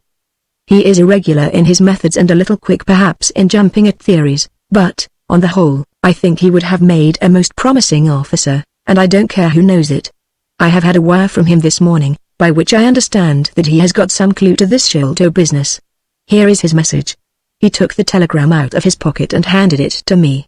It was dated from Poplar at 12 o'clock. "Go to Baker Street at once," it said. "If I have not returned, wait for me. I am close on the track of the Sholto gang. You can come with us tonight if you want to be in at the finish." "This sounds well. He has evidently picked up the scent again," said I. "Ah, then he has been at fault too," exclaimed Jones with evident satisfaction. "Even the best of us are thrown off sometimes. Of course this may prove to be a false alarm, but it is my duty as an officer of the law to allow no chance to slip. But there is someone at the door. Perhaps this is he." A heavy step was heard ascending the stair, with a great wheezing and rattling as from a man who is sorely put to it for breath. Once or twice he stopped, as though the climb were too much for him, but at last he made his way to our door and entered. His appearance corresponded to the sounds which we had heard. He was an aged man, clad in seafaring garb, with an old pea-jacket buttoned up to his throat. His back was bowed, his knees were shaky, and his breathing was painfully asthmatic. As he leaned upon a thick oaken cudgel his shoulders heaved in the effort to draw the air into his lungs. He had a coloured scarf round his chin, and I could see little of his face save a pair of keen dark eyes, overhung by bushy white brows and long grey side whiskers. Altogether he gave me the impression of a respectable master mariner who had fallen into years and poverty. "What is it, my man?" I asked. He looked about him in the slow methodical fashion of old age. "Is Mr. Sherlock Holmes here?" said he. "No, but I am acting for him." "You can tell me any message you have for him." "It was to him himself I was to tell it," said he, "but I tell you that I am acting for him." "Was it about Mordecai Smith's boat?" "Yes. I knows well where it is. And I knows where the men he is after are. And I knows where the treasure is. I knows all about it." "Then tell me, and I shall let him know." "It was to him I was to tell it," he repeated with the petulant obstinacy of a very old man. "Well, you must wait for him." "No, no, I ain't going to lose a whole day to please no one. If Mr. Holmes ain't here, then Mr. Holmes must find it all out for himself. I don't care about the look of either of you, and I won't tell a word." He shuffled towards the door, but Athelney Jones got in front of him. "Wait a bit, my friend," said he. "You have important information, and you must not walk off. We shall keep you, whether you like or not, until our friend returns." The old man made a little run towards the door, but, as Athelney Jones put his broad back up against it, he recognized the uselessness of resistance. "Pretty sort of treatment this," he cried, stamping his stick. "I come here to see a gentleman, and you two, who I never saw in my life, seize me and treat me in this fashion." "You will be none the worse," I said. We shall recompense you for the loss of your time. Sit over here on the sofa, and you will not have long to wait." He came across sullenly enough and seated himself with his face resting on his hands. Jones and I resumed our cigars and our talk. Suddenly, however, Holmes's voice broke in upon us. "I think that you might offer me a cigar too," he said. We both started in our chairs. There was Holmes sitting close to us with an air of quiet amusement. "Holmes!" I exclaimed. "You here? But where is the old man?" "Here is the old man," said he, holding out a heap of white hair. "Here he is, wig, whiskers, eyebrows, and all. I thought my disguise was pretty good, but I hardly expected that it would stand that test." "Ah, you rogue!" cried Jones, highly delighted. "You would have made an actor and a rare one. You had the proper workhouse cough, and those weak legs of yours are worth £10 a week. I thought I knew the glint of your eye, though. You didn't get away from us so easily. You see, I have been working in that get-up all day," said he, lighting his cigar. "You see, a good many of the criminal classes begin to know me, especially since our friend here took to publishing some of my cases, so I can only go on the warpath under some simple disguise like this. You got my wire?" "Yes, that was what brought me here." "How has your case prospered?" "It has all come to nothing. I have had to release 2 of my prisoners, and there is no evidence against the other 2. "Never mind.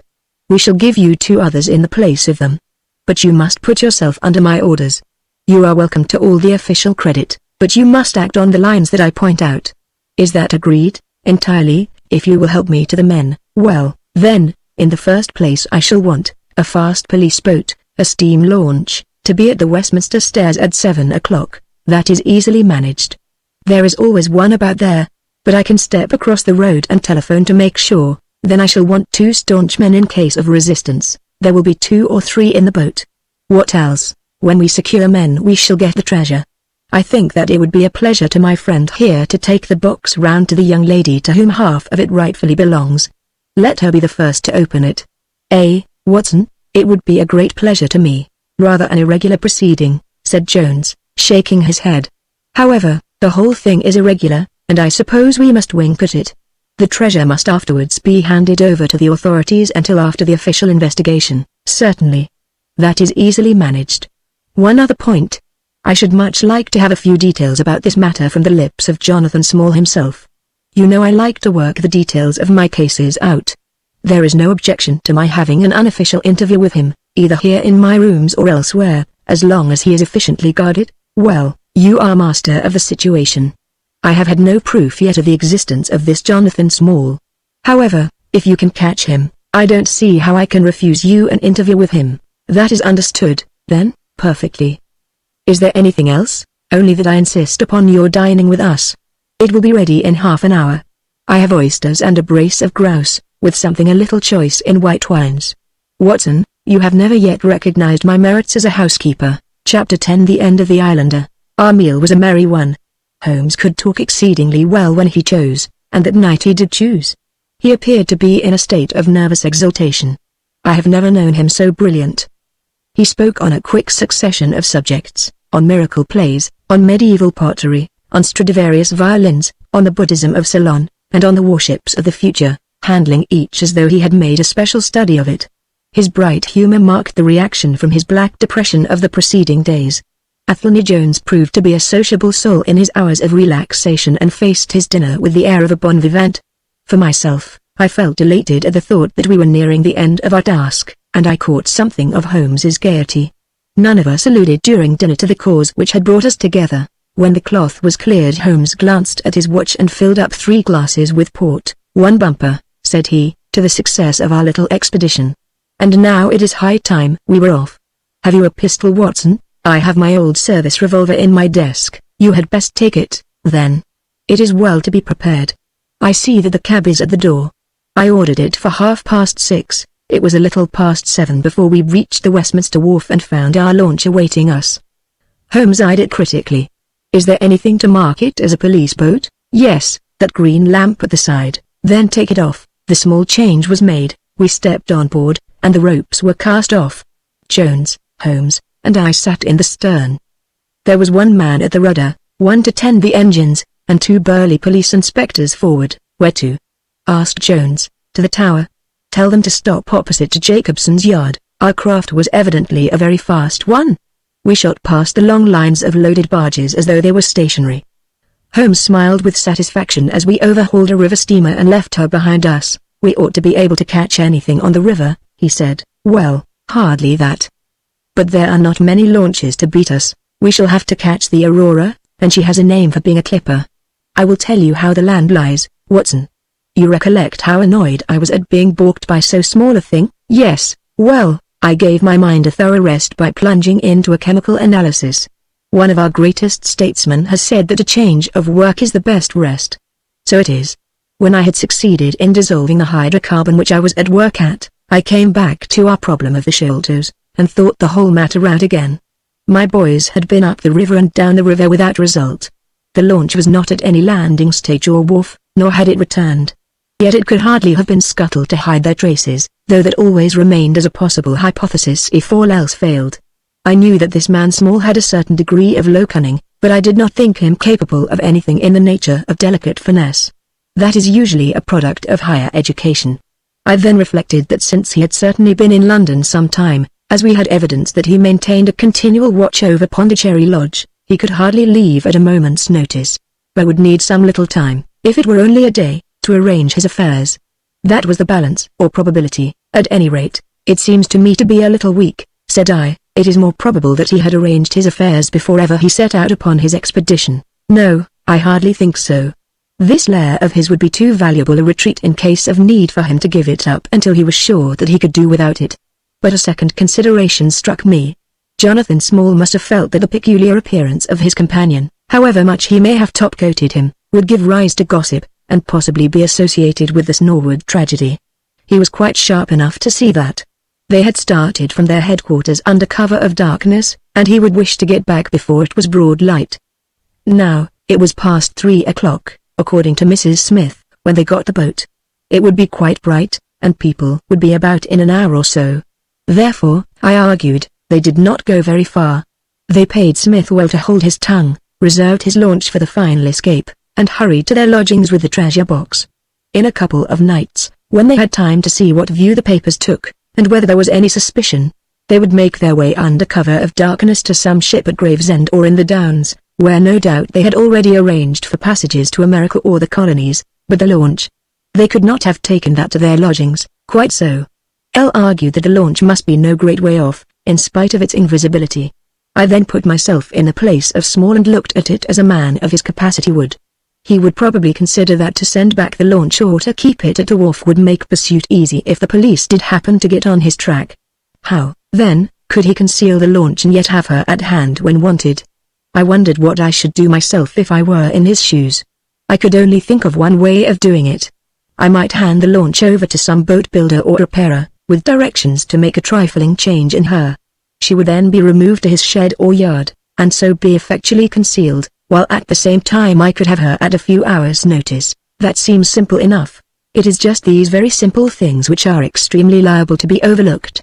However, I determined to act on the idea. I started at once in this harmless seaman's rig and inquired at all the yards down the river. I drew blank at 15, but at the 16th, Jacobson's, I learned that the Aurora had been handed over to them 2 days ago by a wooden-legged man, with some trivial directions as to her rudder. "There ain't naught amiss with her rudder," said the foreman. "The she lies, with the red streaks." At that moment who should come down but Mordecai Smith, the missing owner. He was rather the worse for liquor. I should not, of course, have known him, but he bellowed out his name and the name of his launch.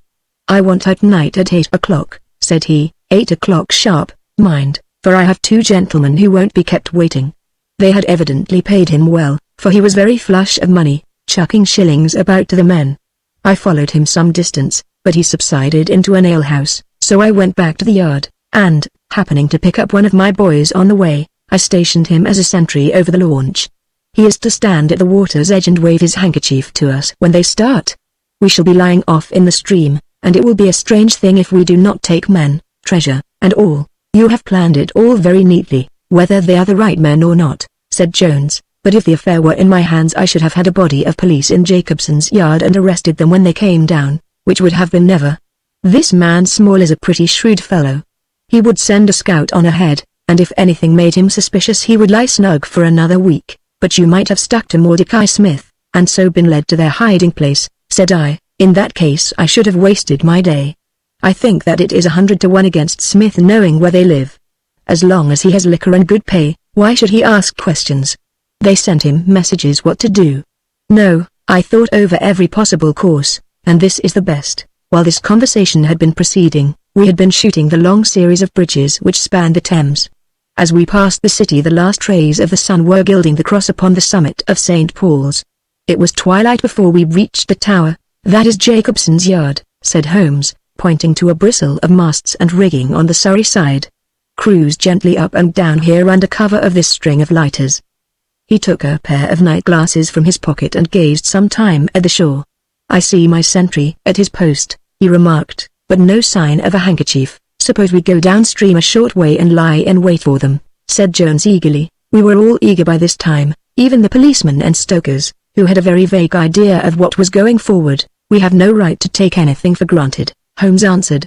"It is certainly 10 to 1 that they go downstream, but we cannot be certain. From this point we can see the entrance of the yard, and they can hardly see us. It will be a clear night and plenty of light.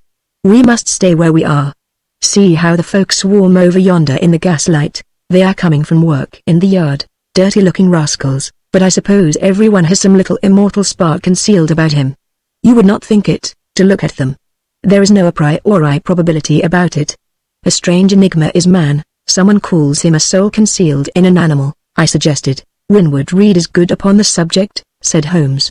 "He remarks that, while the individual man is an insoluble puzzle, in the aggregate he becomes a mathematical certainty. You can, for example, never foretell what any one man will do, but you can say with precision what an average number will be up to. Individuals vary, but percentages remain constant. So says the statistician. But do I see a handkerchief? Surely there is a white flutter over yonder." "Yes, it is your boy," I cried. "I can see him plainly." "And there is the Aurora," exclaimed Holmes, "and going like the devil. Full speed ahead, engineer. Make after that launch with the yellow light. By heaven, I shall never forgive myself if she proves to have the heels of us." She had slipped unseen through the yard entrance and passed between 2 or 3 small craft, so that she had fairly got her speed up before we saw her. Now she was flying down the stream, nearer to the shore, going at a tremendous rate. Jones looked gravely at her and shook his head. "She is very fast," he said. "I doubt if we shall catch her." "We must catch her," cried Holmes between his teeth. "Keep it on, stokers. Make her do all she can. If we burn the boat we must have them." We were fairly after her now. The furnaces roared, and the powerful engines whizzed and clanked like a great metallic heart. Her sharp, steep prow cut through the still river water and sent 2 rolling waves to right and to left of us. With every throb of the engines we sprang and quivered like a living thing. One great yellow lantern in our bows threw a long, flickering funnel of light in front of us. Right ahead a dark blur upon the water showed where the Aurora lay, and the swirl of white foam behind her spoke of the pace at which she was going. We flashed past barges, steamers, merchant vessels, in and out, behind this one and round the other. Voices hailed us out of the darkness, but still the Aurora thundered on, and still we followed close upon her track. "Pilot on, men, pilot on!" cried Holmes, looking down into the engine room, while the fierce glow from below beat upon his eager, aquiline face. "Get every pound of steam you can." "I think we gain a little," said Jones with his eyes on the Aurora. "I am sure of it," said I. "We shall be up with her in a very few minutes." At that moment, however, as our evil fate would have it, a tug with 3 barges in tow blundered in between us. It was only by putting our helm hard down that we avoided a collision, and before we could round them and recover our way the Aurora had gained a good 200 yards. She was still, however, well in view, and the murky, uncertain twilight was settling into a clear, starlit night. Our boilers were strained to their utmost, and the frail shell vibrated and creaked with the fierce energy which was driving us along. We had shot through the Pool, past the West India Docks, down the long Deptford Reach, and up again after rounding the Isle of Dogs. The dull blur in front of us resolved itself now clearly into the dainty Aurora. Jones turned our searchlight upon her, so that we could plainly see the figures upon her deck. One man sat by the stern, with something black between his knees, over which he stooped. Beside him lay a dark mass, which looked like a Newfoundland dog. The boy held the tiller, while against the red glare of the furnace I could see old Smith, stripped to the waist, and shoveling coals for dear life. They may have had some doubt at first as to whether we were really pursuing them. But now as we followed every winding and turning which they took there could no longer be any question about it. At Greenwich we were about 300 paces behind them. At Blackwall we could not have been more than 250. I have coursed many creatures in many countries during my checkered career, but never did sport give me such a wild thrill as this mad, flying manhunt down the Thames. Steadily we drew in upon them, yard by yard. In the silence of the night we could hear the panting and clanking of their machinery. The man in the stern still crouched upon the deck, and his arms were moving as though he were busy, while every now and then he would look up and measure with a glance the distance which still separated us. Nearer we came and nearer. Jones yelled to them to stop. We were not more than 4 boats' lengths behind them, both boats flying at a tremendous pace. It was a clear reach of the river, with Barking level upon one side and the melancholy Plumstead marshes upon the other.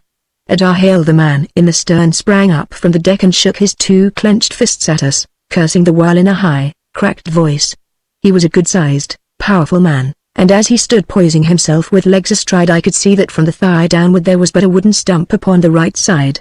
At the sound of his strident, angry cries, there was movement in the huddled bundle upon the deck. It straightened itself into a little black man, the smallest I have ever seen, with a great, misshapen head and a shock of tangled, dishevelled hair.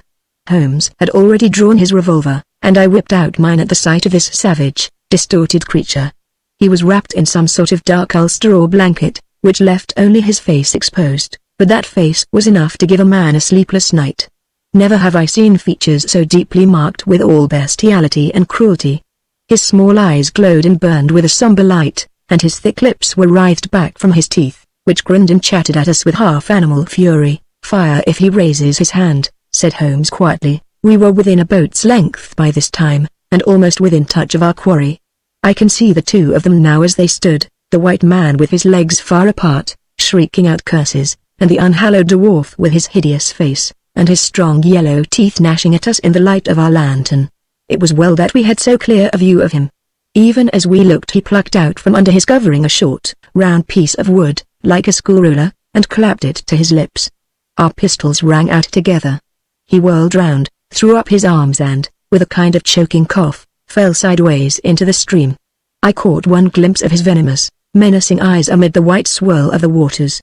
At the same moment the wooden-legged man threw himself upon the rudder and put it hard down so that his boat made straight in for the southern bank, while we shot past her stern, only clearing her by a few feet. We were round after her in an instant, but she was already nearly at the bank. It was a wild and desolate place, where the moon glimmered upon a wide expanse of marsh land, with pools of stagnant water and beds of decaying vegetation. The launch, with a dull thud, ran up upon the mudbank, with her bow in the air and her stern flush with the water. The fugitive sprang out, but his stump instantly sank its whole length into the sodden soil. In vain he struggled and writhed. Not one step could he possibly take either forward or backward. He yelled in impotent rage and kicked frantically into the mud with his other foot, but his struggles only bored his wooden pin the deeper into the sticky bank. When we brought our launch alongside he was so firmly anchored that it was only by throwing the end of a rope over his shoulders that we were able to haul him out and to drag him, like some evil fish, over our side. The 2 Smiths, father and son, sat sullenly in their launch but came aboard meekly enough when commanded. The Aurora herself we hauled off and made fast to our stern. A solid iron chest of Indian workmanship stood upon the deck. This, there could be no question, was the same that had contained the ill-omened treasure of the Sholtos. There was no key, but it was of considerable weight, so we transferred it carefully to our own little cabin. As we steamed slowly upstream again, we flashed our searchlight in every direction, but there was no sign of the islander. Somewhere in the dark ooze at the bottom of the Thames lie the bones of that strange visitor to our shores. "See here," said Holmes, pointing to the wooden hatchway. We were hardly quick enough with our pistols. There, sure enough, just behind where we had been standing, stuck one of those murderous darts which we knew so well. It must have whizzed between us at the instant we fired. Holmes smiled at it and shrugged his shoulders in his easy fashion, but I confess that it turned me sick to think of the horrible death which had passed so close to us that night. Chapter 11 The Great Agra Treasure. Our captive sat in the cabin opposite to the iron box which he had done so much and waited so long to gain.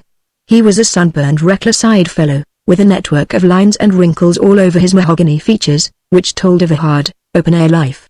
There was a singular prominence about his bearded chin which marked a man who was not to be easily turned from his purpose. His age may have been 50 or thereabouts, for his black, curly hair was thickly shot with grey. His face in repose was not an unpleasing one, though his heavy brows and aggressive chin gave him, as I had lately seen, a terrible expression when moved to anger. He sat now with his handcuffed hands upon his lap, and his head sunk upon his breast, while he looked with his keen, twinkling eyes at the box which had been the cause of his ill-doings. It seemed to me that there was more sorrow than anger in his rigid and contained countenance. Once he looked up at me with a gleam of something like humour in his eyes. "Well, Jonathan Small," said Holmes, lighting a cigar, "I am sorry that it has come to this, and so am I, sir," he answered frankly. "I don't believe that I can swing over the job. I give you my word on the book that I never raised hand against Mr. Sholto. It was that little hellhound, Tonga, who shot one of his cursed darts into him. I had no part in it, sir. I was as grieved as if it had been my blood relation. I welted the little devil with the slack end of the rope for it, but it was done, and I could not undo it again." "Have a cigar," said Holmes, "and you had best take a pull out of my flask, for you are very wet.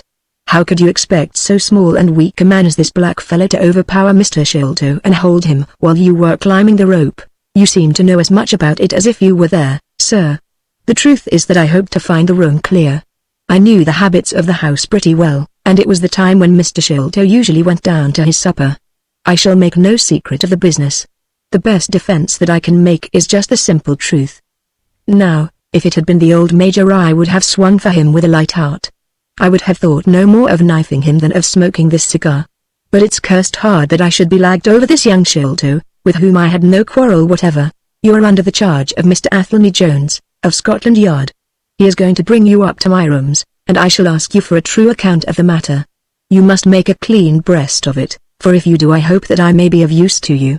I think I can prove that the poison acts so quickly that the man was dead before ever you reached the room. That he was, sir. I never got such a turn in my life as when I saw him grinning at me with his head on his shoulder as I climbed through the window. It fairly shook me, sir. I'd have half killed Tonga for it if he had not scrambled off. That was how he came to leave his club, and some of his darts too, as he tells me, which I dare say helped to put you on our track, though how you kept on it is more than I can tell. I don't feel no malice against you for it. But it does seem a queer thing," he added with a bitter smile, "that I, who have a fair claim to $500,000 of money, should spend the first half of my life building a breakwater in the Andamans, and am like to spend the other half digging drains at Dartmoor. It was an evil day for me when first I clapped eyes upon the merchant Schmidt and had to do with the Agra treasure, which never brought anything but a curse yet upon the man who owned it. To him it brought murder, to Major Sholto it brought fear and guilt, to me it has meant slavery for life." At this moment Athelney Jones thrust his broad face and heavy shoulders into the tiny cabin. "Quite a family party," he remarked. "I think I shall have a pull at that flask, Holmes. Well, I think we may all congratulate each other. Pity we didn't take the other alive, but there was no choice. I say, Holmes, you must confess that you cut it rather fine. It was all we could do to overhaul her." "All is well that ends well," said Holmes.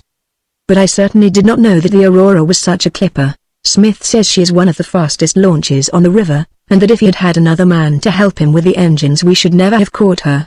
"He swears he knew nothing of this Norwood business." "Neither he did," cried our prisoner, "not a word. I chose his launch because I heard that she was a flyer. We told him nothing. But we paid him well, and he was to get something handsome if we reached our vessel, the Esmeralda, at Gravesend, outward bound for the Brazils. Well, if he has done no wrong we shall see that no wrong comes to him. If we are pretty quick in catching our men, we are not so quick in condemning them." It was amusing to notice how the consequential Jones was already beginning to give himself airs on the strength of the capture. From the slight smile which played over Sherlock Holmes's face, I could see that the speech had not been lost upon him. "We will be at Vauxhall Bridge presently," said Jones, "and shall land you, Dr. Watson, with the treasure box. I need hardly tell you that I am taking a very grave responsibility upon myself in doing this. It is most irregular, but of course an agreement is an agreement. I must, however, as a matter of duty, send an inspector with you, since you have so valuable a charge. You will drive, no doubt?" "Yes, I shall drive. It is a pity there is no key, that we may make an inventory first. You will have to break it open." "Where is the key, my man?" "At the bottom of the river," said Small shortly. There was no use your giving this unnecessary trouble. We have had work enough already through you. However, Doctor, I need not warn you to be careful. Bring the box back with you to the Baker Street rooms. You will find us there, On our way to the station, they landed me at Vauxhall, with my heavy iron box, and with a bluff, genial inspector as my companion. A quarter of an hour's drive brought us to Mrs. Cecil Forrester's. The servant seemed surprised at so late a visitor. Mrs. Cecil Forrester was out for the evening, she explained, and likely to be very late. Miss Morstan, however, was in the drawing room, so to the drawing room I went, box in hand, leaving the obliging inspector in the cab. She was seated by the open window, dressed in some sort of white diaphanous material, with a little touch of scarlet at the neck and waist. The soft light of a shaded lamp fell upon her as she leaned back in the basket chair, playing over her sweet grave face, and tinting with a dull, metallic sparkle the rich coils of her luxuriant hair. One white arm and hand drooped over the side of the chair, and her whole pose and figure spoke of an absorbing melancholy.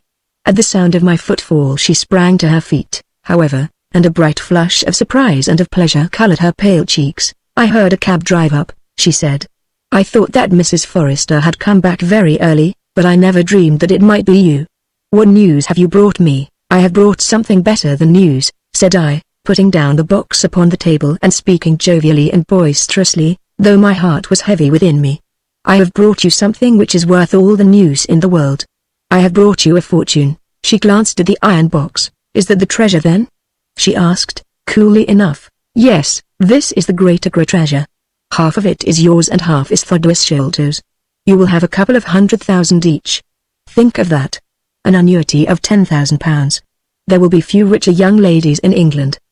Is it not glorious?" I think I must have been rather overacting my delight, and that she'd affected a hollow ring in my congratulations, for I saw her eyebrows rise a little, and she glanced at me curiously. "If I have it," said she, "I owe it to you." "No, no," I answered, "not to me but to my friend Sherlock Holmes.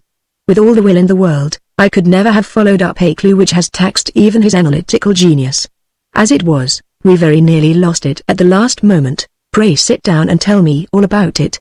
"Dr. Watson," said she. I narrated briefly what had occurred since I had seen her last. Holmes's new method of search, the discovery of the Aurora, the appearance of Athelney Jones, our expedition in the evening, and the wild chase down the Thames. She listened with parted lips and shining eyes to my recital of our adventures. When I spoke of the dart which had so narrowly missed us, she turned so white that I feared that she was about to faint. "It is nothing," she said as I hastened to pour her out some water. "I'm all right again. It was a shock to me to hear that I had placed my friends in such horrible peril." "That is all over," I answered. "It was nothing. I will tell you no more gloomy details. Let us turn to something brighter. There is the treasure. What could be brighter than that? I got leave to bring it with me, thinking that it would interest you to be the first to see it." "It would be of the greatest interest to me," she said. There was no eagerness in her voice, however. It had struck her, doubtless, that it might seem ungracious upon her part to be indifferent to a prize which had cost so much to win. "What a pretty box," she said, stooping over it. "This is Indian work, I suppose?" "Yes, it is Benares metal work, and so heavy," she exclaimed, trying to raise it. "The box alone must be of some value. Where is the key?" "Small threw it into the Thames," I answered. "I must borrow Mrs. Forrester's poker." There was in the front a thick and broad hasp, wrought in the image of a sitting Buddha. Under this I thrust the end of the poker and twisted it outward as a lever. The hasp sprang open with a loud snap. With trembling fingers I flung back the lid. We both stood gazing in astonishment. The box was empty. No wonder that it was heavy. The ironwork was 2/3 of an inch thick all round. It was massive, well made, and solid, like a chest constructed to carry things of great price, but not one shred or crumb of metal or jewelry lay within it. It was absolutely and completely empty. "The treasure is lost," said Miss Morstan calmly. As I listened to the words and realized what they meant, a great shadow seemed to pass from my soul. I did not know how this secret treasure had weighed me down until now that it was finally removed. It was selfish, no doubt, disloyal, wrong, but I could realize nothing save that the golden barrier was gone from between us. "Thank God!" I ejaculated from my very heart. She looked at me with a quick, questioning smile. "Why do you say that?" she asked. "Because you are within my reach again," I said, taking her hand.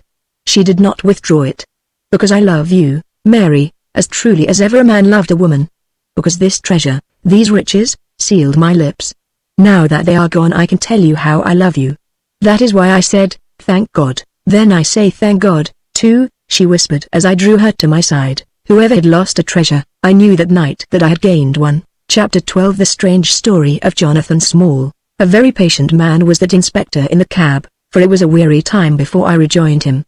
His face clouded over when I showed him the empty box. "There goes the reward," said he gloomily. "Where there is no money there is no pay. This night's work would have been worth a tenner each to Sam Brown and me if the treasure had been there." "Mr. Thaddeus Sholto is a rich man," I said. "He will see that you are rewarded, treasure or no." The inspector shook his head despondently. "However, it's a bad job," he repeated, "and so Mr. Athelney Jones will think." His forecast proved to be correct, for the detective looked blank enough when I got to Baker Street and showed him the empty box. They had only just arrived, Holmes, the prisoner, and he, for they had changed their plans so far as to report themselves at a station upon the way. My companion lounged in his armchair with his usual listless expression, while Small sat stolidly opposite to him with his wooden leg cocked over his sound one. As I exhibited the empty box he leaned back in his chair and laughed aloud. "This is your doing, Small," said Athelney Jones angrily. "Yes, I have put it away where you shall never lay hand upon it," he cried exultantly. "It is my treasure, and if I can't have the loot I'll take darned good care that no one else does. I tell you that no living man has any right to it, unless it is 3 men who are in the Andaman convict barracks and myself. I know now that I cannot have the use of it, and I know that they cannot. I have acted all through for them as much as for myself. It's been the sign of war with us always. Well, I know that they would have had me do just what I have done, and throw the treasure into the Thames rather than let it go to kith or kin of Sholto or Morstan. It was not to make them rich that we did for it, Schmidt. You'll find the treasure where the key is and where Little Tonga is. When I saw that your launch must catch us, I put the loot away in a safe place. There are no rupees for you this journey." "You are deceiving us, Small," said Athelney Jones sternly. "If you had wished to throw the treasure into the Thames, it would have been easier for you to have thrown box and all. Easier for me to throw and easier for you to recover," he answered with a shrewd, sidelong look. "The man that was clever enough to hunt me down is clever enough to pick an iron box from the bottom of a river. Now that they are scattered over 5 miles or so, it may be a harder job. It went to my heart to do it though. I was half mad when you came up with us. However, there's no good grieving over it. I've had ups in my life, and I've had downs, but I've learned not to cry over spilled milk." "This is a very serious matter, Small," said the detective. "If you had helped justice, instead of thwarting it in this way, you would have had a better chance at your trial." "Justice?" snarled the ex-convict. "A pretty justice. Whose loot is this, if it is not ours? Where is the justice that I should give it up to those who have never earned it? Look how I have earned it. 20 long years in that fever-ridden swamp, all day at work under the mangrove tree, all night chained up in the filthy convict huts, bitten by mosquitoes, racked with ague, bullied by every cursed black-faced policeman who loved to take it out of a white man. That was how I earned the Agra treasure, and you talk to me of justice because I cannot bear to feel that I have paid this price only that another may enjoy it. I would rather swing a score of times, or have one of Tonga's darts in my hide, than live in a convict's cell and feel that another man is at his ease in a palace with the money that should be mine." Small had dropped his mask of stoicism, and all this came out in a wild whirl of words, while his eyes blazed, and the handcuffs clanked together with the impassioned movement of his hands. I could understand, as I saw the fury and the passion of the man, that it was no groundless or unnatural terror which had possessed Major Sholto when he first learned that the injured convict was upon his track. "You forget that we know nothing of all this," said Holmes quietly. "We have not heard your story, and we cannot tell how far justice may originally have been on your side." "Well, sir, you have been very fair-spoken to me, though I can see that I have you to thank that I have these bracelets upon my wrists. Still, I bear no grudge for that. It is all fair and above board. If you want to hear my story, I have no wish to hold it back. What I say to you is God's truth, every word of it. Thank you. You can put the glass beside me here, and I'll put my lips to it if I am dry. I'm a Worcestershire man myself, born near Pershore. I dare say you would find a heap of Smalls living there now if you were to look. I have often thought of taking a look round there, but the truth is that I was never much of a credit to the family, and I doubt if they would be so very glad to see me. They were all steady, chapel-going folk, small farmers, well known and respected over the countryside, while I was always a bit of a rover. At last, however, when I was about 18, I gave them no more trouble, for I got into a mess over a girl and could only get out of it again by taking the Queen's shilling and joining the 3rd Buffs, which was just starting for India. I wasn't destined to do much soldiering, However, I had just got past the goose step and learned to handle my musket, when I was fool enough to go swimming in the Ganges. Luckily for me, my company sergeant, John Holder, was in the water at the same time, and he was one of the finest swimmers in the service. A crocodile took me just as I was halfway across and nipped off my right leg as clean as a surgeon could have done it, just above the knee. What with the shock and the loss of blood, I fainted, and should have been drowned if Holder had not caught hold of me and paddled for the bank. I was 5 months in hospital over it, and when at last I was able to limp out of it with this timber toe strapped to my stump, I found myself invalided out of the army and unfitted for any active occupation. I was, as you can imagine, pretty down on my luck at this time, for I was a useless cripple, though not yet in my 20th year. However, my misfortune soon proved to be a blessing in disguise. A man named Abel White, who had come out there as an indigo planter, wanted an overseer to look after his coolies and keep them up to their work. He happened to be a friend of our colonel's, who had taken an interest in me since the accident. To make a long story short, the colonel recommended me strongly for the post, and, as the work was mostly to be done on horseback, my leg was no great obstacle, for I had enough thigh left to keep a good grip on the saddle. What I had to do was to ride over the plantation, to keep an eye on the men as they worked, and to report the idlers. The pay was fair, I had comfortable quarters, and altogether I was content to spend the remainder of my life in indigo planting. Mr. Abel White was a kind man, and he would often drop into my little shanty and smoke a pipe with me, for white folk out there feel their hearts warm to each other as they never do here at home. Well, I was never in luck's way long. Suddenly, without a note of warning, the Great Mutiny broke upon us. 1 month India lay as still and peaceful, to all appearance, as Surrey or Kent. The next there were 200,000 black devils let loose, and the country was a perfect hell. Of course you know all about it, gentlemen, a deal more than I do, very like, since reading is not in my line. I only know what I saw with my own eyes. Our plantation was at a place called Mutra, near the border of the non-West provinces. Night after night the whole sky was alight with the burning bungalows, and day after day we had small companies of Europeans passing through our estate with their wives and children, on their way to Agra, where were the nearest troops. Mr. Abel White was an obstinate man. He had it in his head that the affair had been exaggerated, and that it would blow over as suddenly as it had sprung up. There he sat on his veranda, drinking whiskey pegs and smoking cheroots, while the country was in a blaze about him. Of course we stuck by him, I and Dawson, who, with his wife, used to do the bookwork and the managing. Well, one fine day the crash came. I had been away on a distant plantation and was riding slowly home in the evening, when my eye fell upon something all huddled together at the bottom of a steep nullah.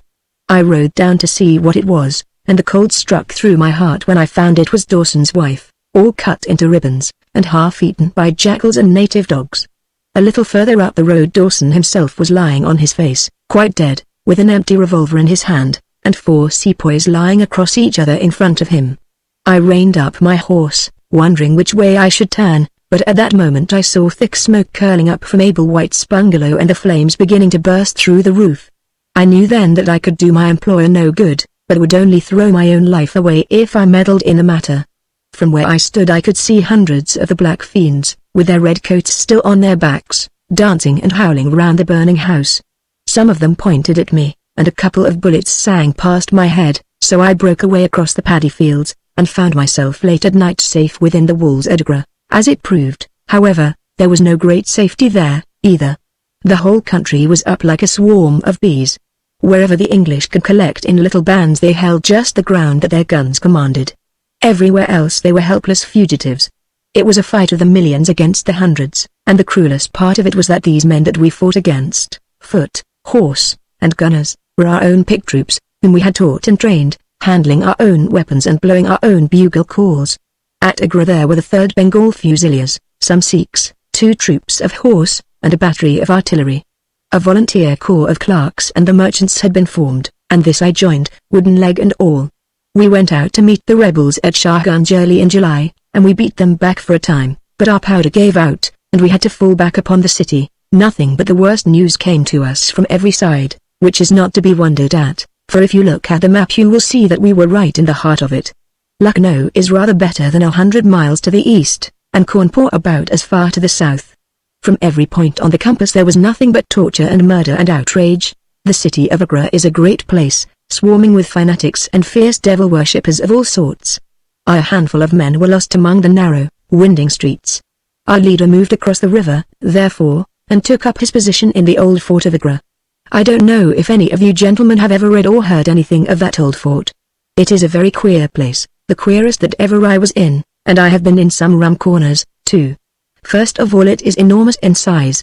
I should think that the enclosure must be acres and acres.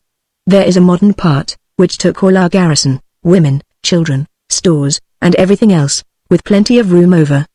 But the modern part is nothing like the size of the old quarter, where nobody goes, and which is given over to the scorpions and the centipedes. It is all full of great deserted halls, and winding passages, and long corridors twisting in and out, so that it is easy enough for folk to get lost in it. For this reason it was seldom that anyone went into it, though now and again a party with torches might go exploring. The river washes along the front of the old fort, and so protects it, but on the sides and behind there are many doors, and these had to be guarded, of course, in the old quarter as well as in that which was actually held by our troops. We were short-handed, with hardly men enough to man the angles of the building and to serve the guns. It was impossible for us, therefore, to station a strong guard at every one of the innumerable gates. What we did was to organize a central guardhouse in the middle of the fort, and to leave each gate under the charge of one white man and 2 or 3 natives. I was selected to take charge during certain hours of the night of a small isolated door upon the southwest side of the building. 2 Sikh troopers were placed under my command, and I was instructed if anything went wrong to fire my musket, when I might rely upon help coming at once from the central guard. As the guard was a good 200 paces away, however, and as the space between was cut up into a labyrinth of passages and corridors, I had great doubts as to whether they could arrive in time to be of any use in case of an actual attack. Well, I was pretty proud at having this small command given me, since I was a raw recruit, and a game-legged one at that. For 2 nights I kept the watch with my Punjabis. They were tall, fierce-looking chaps, Muhammad Singh and Abdullah Khan by name, both old fighting men, who had borne arms against us at Chilianwala. They could talk English pretty well, but I could get little out of them. They preferred to stand together, and jabber all that night in their queer Sikh lingo. For myself, I used to stand outside the gateway, looking down on the broad, winding river and on the twinkling lights of the great city. The beating of drums, the rattle of tom-toms, and the yells and howls of the rebels, drunk with opium and with bhang, were enough to remind us all night of our dangerous neighbors across the stream. Every 2 hours the officer of the night used to come round to all the posts to make sure that all was well. The 3rd night of my watch was dark and dirty, with a small driving rain. It was dreary work standing in the gateway hour after hour in such weather. I tried again and again to make my Sikhs talk, but without much success. At 2 in the morning the rounds passed and broke for a moment the weariness of the night. Finding that my companions would not be led into conversation, I took out my pipe and laid down my musket to strike the match. In an instant the 2 Sikhs were upon me. One of them snatched my firelock up and leveled it at my head, while the other held a great knife to my throat and swore between his teeth that he would plunge it into me if I moved a step. My first thought was that these fellows were in league with the rebels, and that this was the beginning of an assault. If our door were in the hands of the sepoys the place must fall, and the women and children be treated as they were in Cawnpore.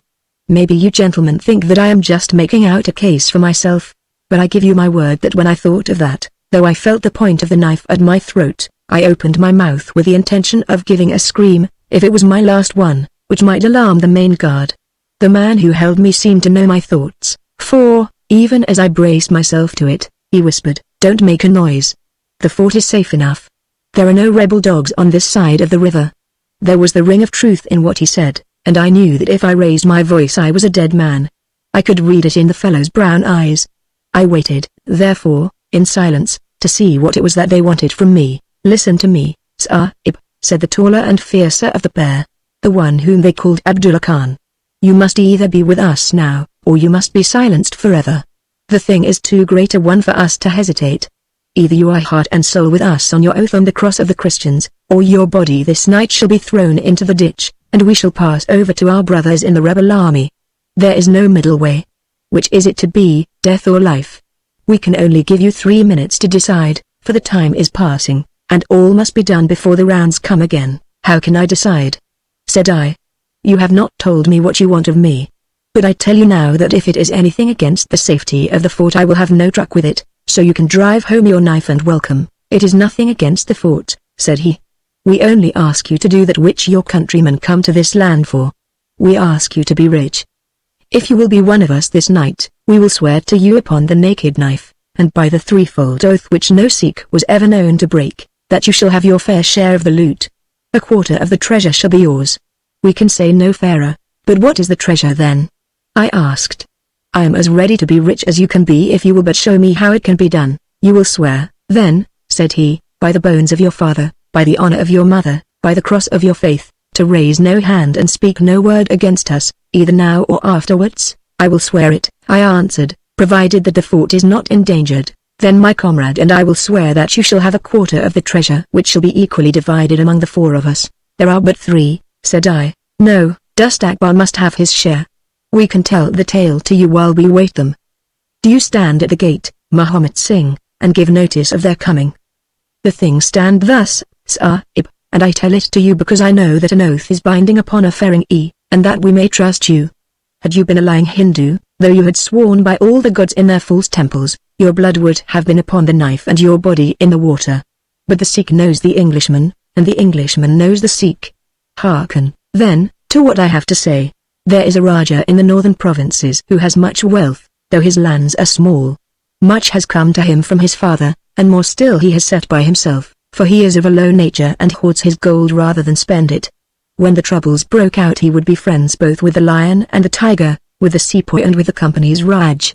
Soon, however, it seemed to him that the white men's day was come, for through all the land he could hear of nothing but of their death and their overthrow. Yet, being a careful man, he made such plans that, come what might, half at least of his treasure should be left to him. That which was in gold and silver he kept by him in the vaults of his palace, but the most precious stones and the choicest pearls that he put in an iron box and sent it by a trusty servant, who, under the guise of a merchant, should take it to the fort at Agra, that to lie until the land is at peace. Thus, if the rebels won he would have his money, but if the company conquered, his jewels would be saved to him. Having thus divided his hoard, he threw himself into the cause of the sepoys, since they were strong upon his borders. By his doing this, mark you, Sahib, his property becomes the due of those who have been true to their salt. This pretended merchant, who travels under the name of Achmet, is now in the city of Agra and desires to gain his way into the fort. He has with him as traveling companion my foster brother Dust Akbar, who knows his secret. Dust Akbar has promised this night to lead him to a side postern of the fort, and has chosen this one for his purpose. Here he will come presently, and here he will find Muhammad Singh and myself awaiting him. The place is lonely, and none shall know of his coming. The world shall know the merchant Achmet no more, but the great treasure of the Raja shall be divided among us. What say you to it, Sahib? In Worcestershire the life of a man seems a great and a sacred thing, but it is very different when there is fire and blood all round you, and you have been used to meeting death at every turn.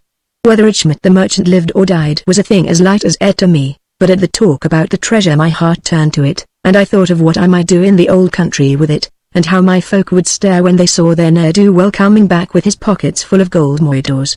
I had, therefore, already made up my mind.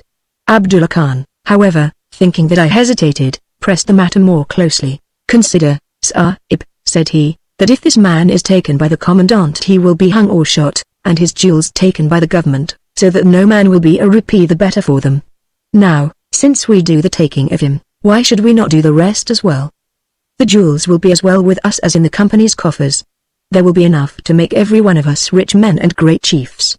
No one can know about the matter, for here we are cut off from all men. What could be better for the purpose?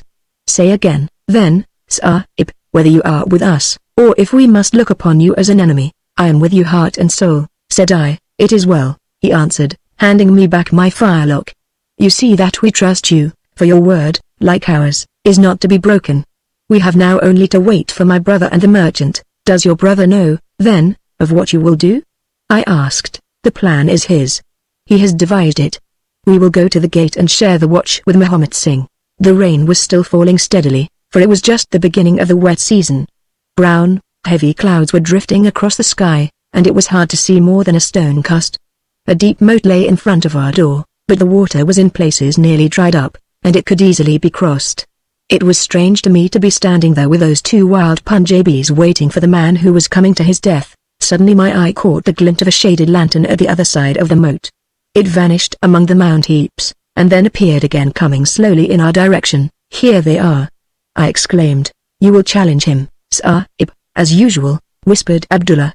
"Give him no cause for fear. Send us in with him, and we shall do the rest while you stay here on guard. Have the lantern ready to uncover, that we may be sure that it is indeed the man." The light had flickered onward, now stopping and now advancing, until I could see two dark figures upon the other side of the moat. I let them scramble down the sloping bank, splash through the mire, and climb halfway up to the gate before I challenged them. "Who goes there?" said I in a subdued voice. "Friends," came the answer. I uncovered my lantern and threw a flood of light upon them. The first was an enormous Sikh with a black beard which swept nearly down to his cummerbund. Outside of a show I have never seen so tall a man. The other was a little fat, round fellow with a great yellow turban and a bundle in his hand, done up in a shawl. He seemed to be all in a quiver with fear, for his hands twitched as if he had the ague, and his head kept turning to left and right with two bright little twinkling eyes, like a mouse when he ventures out from his hole. It gave me the chills to think of killing him, but I thought of the treasure, and my heart set as hard as a flint within me. When he saw my white face he gave a little chirrup of joy and came running up towards me. "Your protection, Sahib," he panted, "your protection for the unhappy merchant Achmit. I have travelled across Rajputana, that I might seek the shelter of the Fort Agra. I have been robbed and beaten and abused because I have been the friend of the company. It is a blessed night this when I am once more in safety, I and my poor possessions. What have you in the bundle?" I asked. "An iron box," he answered, "which contains one or two little family matters which are of no value to others but which I should be sorry to lose. Yet I am not a beggar, and I shall reward you, young Sahib, and your governor also if he will give me the shelter I ask." I could not trust myself to speak longer with the man.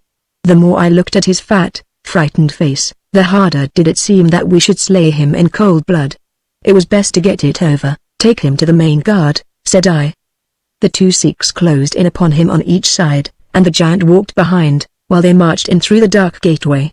Never was a man so compassed round with death. I remained at the gateway with the lantern. I could hear the measured tramp of their footsteps sounding through the lonely corridors.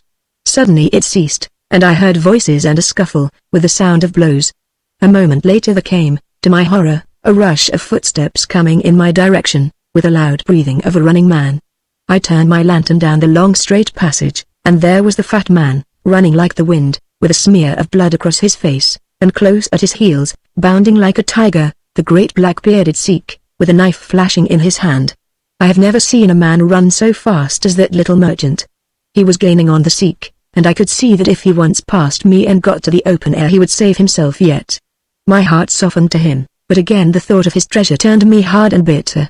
I cast my firelock between his legs as he raced past, and he rolled twice over like a shot rabbit.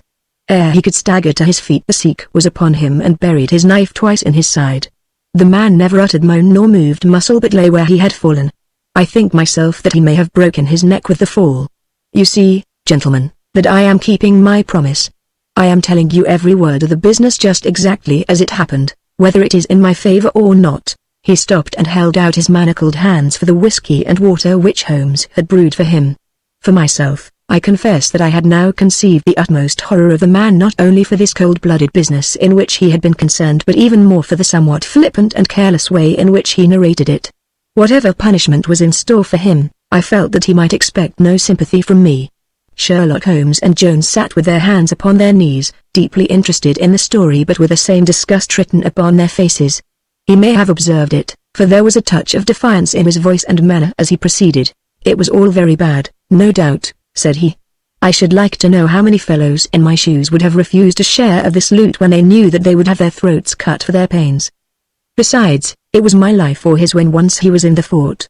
If he had got out, the whole business would come to light, and I should have been court-martialed and shot as likely as not, for people were not very lenient at a time like that." "Go on with your story," said Holmes shortly. "Well, we carried him in, Abdullah, Akbar, and I.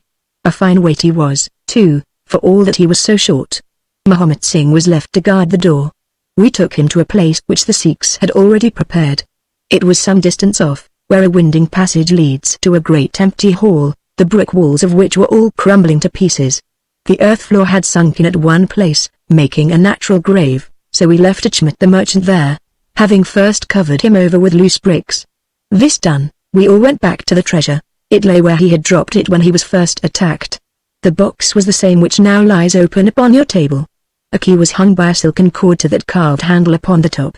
We opened it, and the light of the lantern gleamed upon a collection of gems such as I have read of and thought about when I was a little lad at Pershore. It was blinding to look upon them. When we had feasted our eyes we took them all out and made a list of them. There were 143 diamonds of the first water, including one which has been called, I believe, the Great Mogul, and is said to be the second largest stone in existence.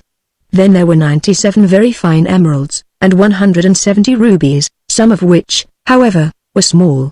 There were 40 carbuncles, 210 sapphires, 61 agates, and a great quantity of beryls, onyxes, cat's eyes, turquoises, and other stones, the very names of which I did not know at the time, though I have become more familiar with them since. Besides this, there were nearly 300 very fine pearls, 12 of which were set in a gold coronet. By the way, these last had been taken out of the chest, and were not there when I recovered it. After we had counted our treasures we put them back into the chest and carried them to the gateway to show them to Mahomet Singh. Then we solemnly renewed our oath to stand by each other and be true to our secret. We agreed to conceal our loot in a safe place until the country should be at peace again, and then to divide it equally among ourselves. There was no use dividing it at present, for if gems of such value were found upon us it would cause suspicion, and there was no privacy in the fort nor any place where we could keep them. We carried the box, therefore, into the same hall where we had buried the body, and there, under certain bricks in the best preserved wall, we made a hollow and put our treasure. We made careful note of the place, and next day I drew 4 plans, one for each of us, and put the sign of the 4 of us at the bottom, for we had sworn that we should each always act for all, so that none might take advantage. That is an oath that I can put my hand to my heart and swear that I have never broken. Well, there's no use my telling you gentlemen what came of the Indian mutiny. After Wilson took Delhi and Sir Colin relieved Lucknow, the back of the business was broken. Fresh troops came pouring in, and Nana Sahib made himself scarce over the frontier. A flying column under Colonel Graith came round to Agra and cleared the Pandis away from it. Peace seemed to be settling upon the country, and we 4 were beginning to hope that the time was at hand when we might safely go off with our shares of the plunder. In a moment, however, our hopes were shattered by our being arrested as the murderers of Achmet. It came about in this way. When the Rajah put his jewels into the hands of Achmet he did it because he knew that he was a trusty man. They are suspicious folk in the East, however, so what does this Rajah do but take a second even more trusty servant and set him to play the spy upon the first. This second man was ordered never to let Achmet out of his sight, and he followed him like his shadow. He went after him that night and saw him pass through the doorway. Of course he thought he had taken refuge in the fort and applied for admission there himself next day, but could find no trace of Achmet. This seemed to him so strange that he spoke about it to a sergeant of guides, who brought it to the ears of the commandant. A thorough search was quickly made, and the body was discovered. Thus at the very moment that we thought that all was safe we were all 4 seized and brought to trial on a charge of murder, 3 of us because we had held the gate that night, and the 4th because he was known to have been in the company of the murdered man. Not a word about the jewels came out at the trial, for the Rajah had been deposed and driven out of India, so no one had any particular interest in them. The murder, however, was clearly made out, and it was certain that we must all have been concerned in it. The 3 Sikhs got penal servitude for life, and I was condemned to death, though my sentence was afterwards commuted to the same as the others. It was rather a queer position that we found ourselves in then. We were all 4 tied by the leg and with precious little chance of ever getting out again, while we each held a secret which might have put each of us in a palace if we could only have made use of it. It was enough to make a man eat his heart out to have to stand the kick and the cuff of every petty jack in office. To have rice to eat and water to drink, when that gorgeous fortune was ready for him outside, just waiting to be picked up. It might have driven me mad, but I was always a pretty stubborn one, so I just held on and bided my time. At last it seemed to me to have come. I was changed from Agra to Madras, and from that to Blair Island in the Andamans. There are very few white convicts at this settlement, and, as I had behaved well from the first, I soon found myself a son of privileged person. I was given a hut in Hope Town, which is a small place on the slopes of Mount Harriet, and I was left pretty much to myself. It is a dreary, fever-stricken place, and all beyond our little clearings was infested with wild cannibal natives, who were ready enough to blow a poisoned dart at us if they saw a chance. There was digging and ditching and yam planting, and a dozen other things to be done, so we were busy enough all day, though in the evening we had a little time to ourselves.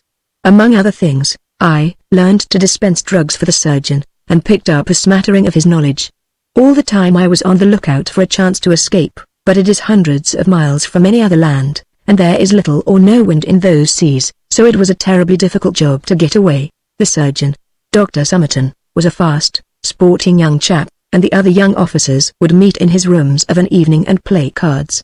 The surgery, where I used to make up my drugs, was next to his sitting room, with a small window between us. Often, if I felt lonesome, I used to turn out the lamp in the surgery, and then, standing there, I could hear their talk and watch their play. I am fond of a hand at cards myself, and it was almost as good as having one to watch the others. There was Major Sholto, Captain Morstan, and Lieutenant Bromley Brown, who were in command of the native troops, and there was the surgeon himself, and 2 or 3 prison officials, crafty old hands who played a nice sly-safe game. A very snug little party they used to make. Well, there was one thing which very soon struck me, and that was that the soldiers used always to lose and the civilians to win. Mind, I don't say there was anything unfair, but so it was. These prison chaps had done little else than play cards ever since they had been at the Andamans, and they knew each other's game to a point, while the others just played to pass the time and threw their cards down anyhow. Night after night the soldiers got up poorer men, and the poorer they got the more keen they were to play. Major Sholto was the hardest hit. He used to pay in notes and gold at first, but soon it came to notes of hand and for big sums. He sometimes would win for a few deals just to give him heart, and then the luck would set in against him worse than ever. All day he would wander about as black as thunder, and he took to drinking a deal more than was good for him. One night he lost even more heavily than usual.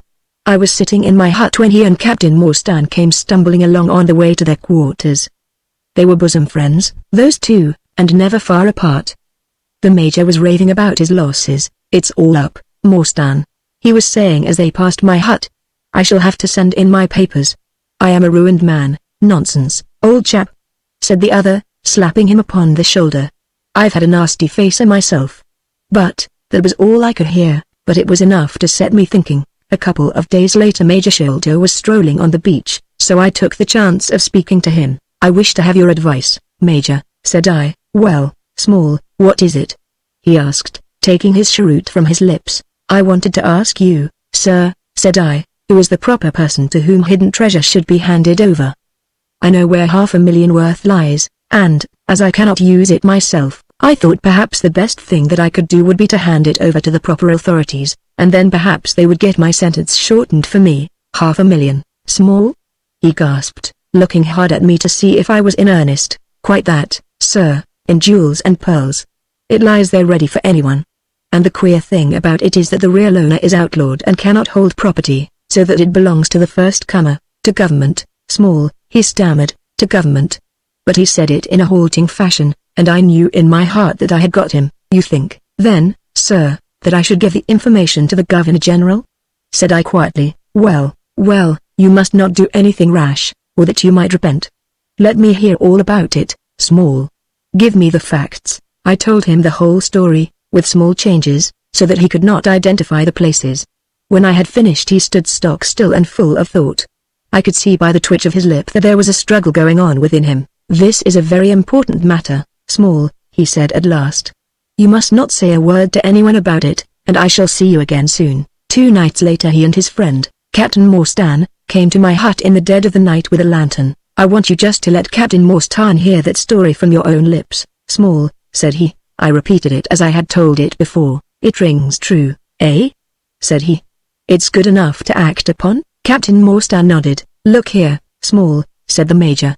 "We have been talking it over, my friend here and I, and we have come to the conclusion that this secret of yours is hardly a government matter, after all, but is a private concern of your own, which of course you have the power of disposing of as you think best. Now the question is, what price would you ask for it? We might be inclined to take it up, and at least look into it, if we could agree as to terms."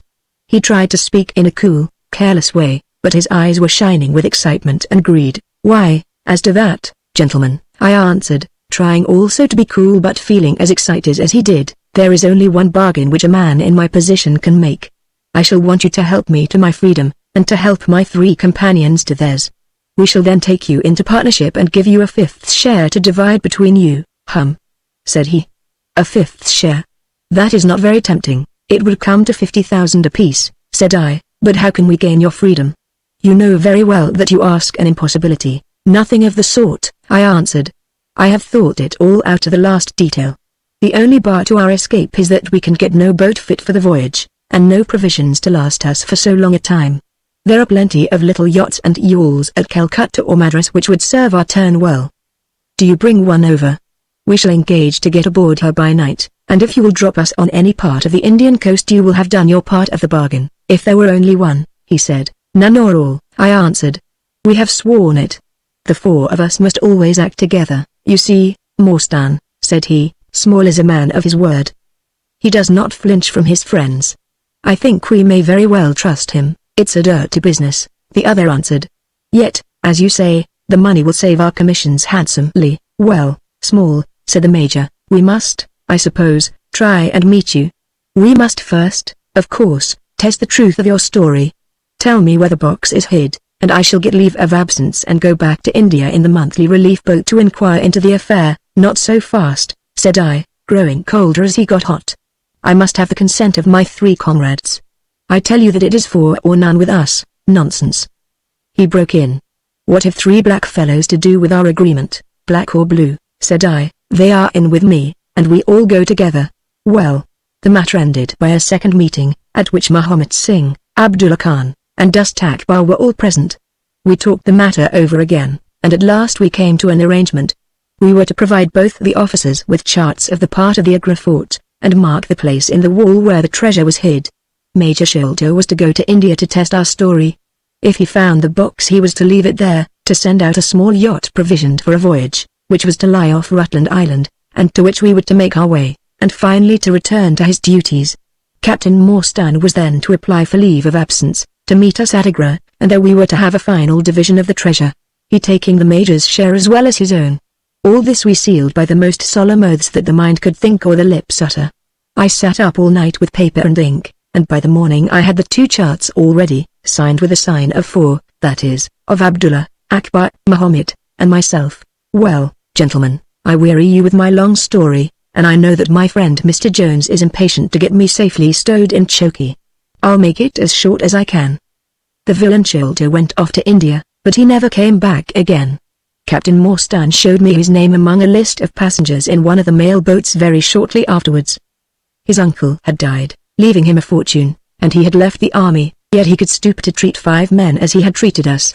Morstan went over to Agra shortly afterwards and found, as we expected, that the treasure was indeed gone. The scoundrel had stolen it all without carrying out one of the conditions on which we had sold him the secret. From that I lived only for vengeance. I thought of it by day and I nursed it by night. It became an overpowering, absorbing passion with me. I cared nothing for the law, nothing for the gallows. To escape, to track down Sholto, to have my hand upon his throat, that was my one thought. Even the Agra treasure had come to be a smaller thing in my mind than the slaying of Sholto. Well, I have set my mind on many things in this life, and never one which I did not carry out.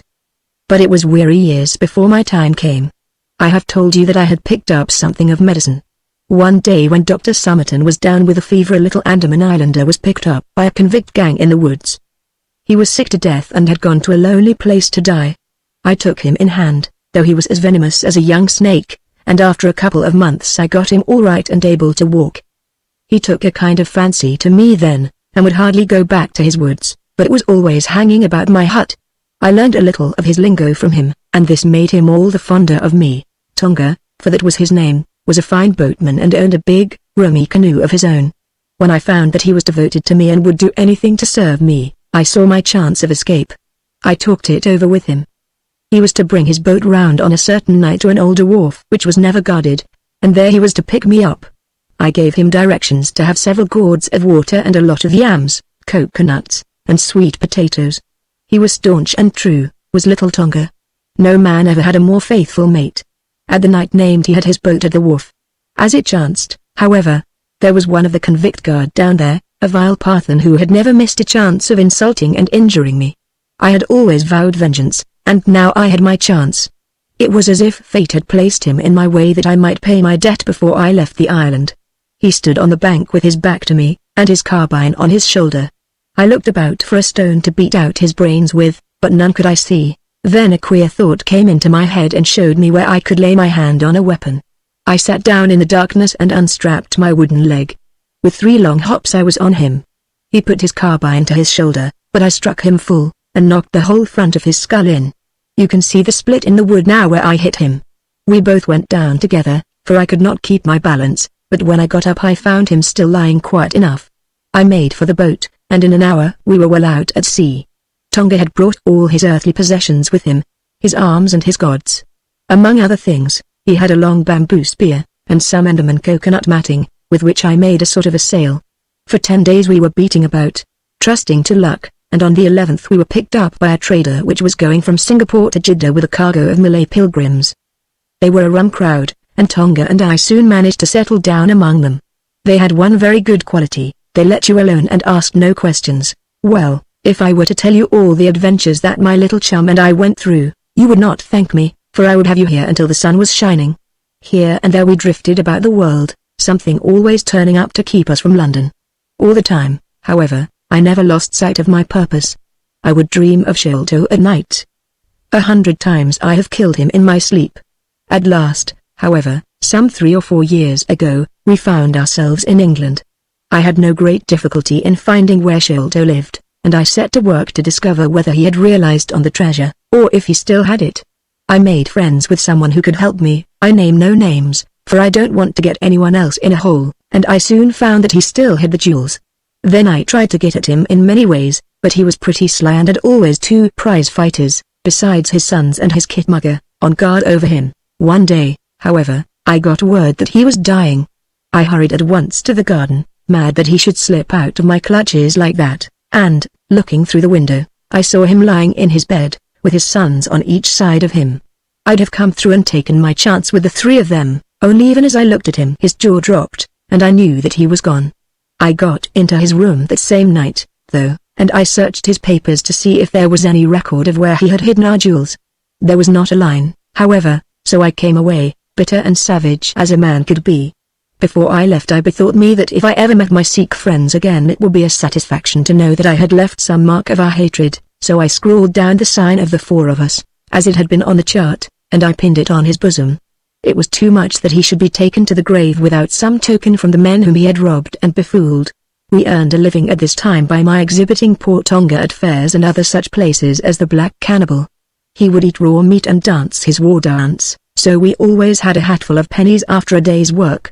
I still heard all the news from Pondicherry Lodge, and for some years there was no news to hear, except that they were hunting for the treasure. At last, however, came what we had waited for so long. The treasure had been found. It was up at the top of the house in Mr. Bartholomew Sholto's chemical laboratory. I came at once and had a look at the place, but I could not see how, with my wooden leg, I was to make my way up to it. I learned, however, about the trapdoor in the roof, and also about Mr. Sholto's supper hour. It seemed to me that I could manage the thing easily through Tonga. I brought him out with me with a long rope wound round his waist. He could climb like a cat, and he soon made his way through the roof, but, as ill luck would have it, Bartholomew Sholto was still in the room, to his cost. Tonga thought he had done something very clever in killing him, for when I came up by the rope I found him strutting about as proud as a peacock. Very much surprised was he when I made at him with the rope's end and cursed him for a little bloodthirsty imp. I took the treasure box and let it down, and then slid down myself, having first left the sign of the 4 upon the table to show that the jewels had come back at last to those who had most right to them. Tonga then pulled up the rope, closed the window, and made off the way that he had come. I don't know that I have anything else to tell you. I had heard a waterman speak of the speed of Smith's launch, the Aurora, so L thought she would be a handy craft for our escape with old Smith, and was to give him a big sum if he got us safe to our ship. He knew, no doubt, that there was some screw loose, but he was not in our secrets. All this is the truth, and if I tell it to you, gentlemen, it is not to amuse you, for you have not done me a very good turn, but it is because I believe the best defense I can make is just to hold back nothing, but let all the world know how badly I have myself been served by Major Sholto, and how innocent I am of the death of his son. A very remarkable account, said Sherlock Holmes. A fitting wind-up to an extremely interesting case. There is nothing at all new to me in the latter part of your narrative except that you brought your own rope. That I did not know. By the way, I had hoped that Tonga had lost all his darts, yet he managed to shoot one at us in the boat. He had lost them all, sir, except the one which was in his blowpipe at the time. Ah, of course, said Holmes. I had not thought of that. Is there any other point which you would like to ask about? Asked the convict affably. I think not, thank you, my companion answered. Well, Holmes, said Athelney Jones, you are a man to be humoured, and we all know that you are a connoisseur of crime, but duty is duty, and I have gone rather far in doing what you and your friend asked me. I shall feel more at ease when we have our storyteller here safe under lock and key. The cab still waits, and there are 2 inspectors downstairs. I am much obliged to you both for your assistance. Of course you will be wanted at the trial. Good night to you. Good night, gentlemen both, said Jonathan Small. You first, Small, remarked the wary Jones as they left the room.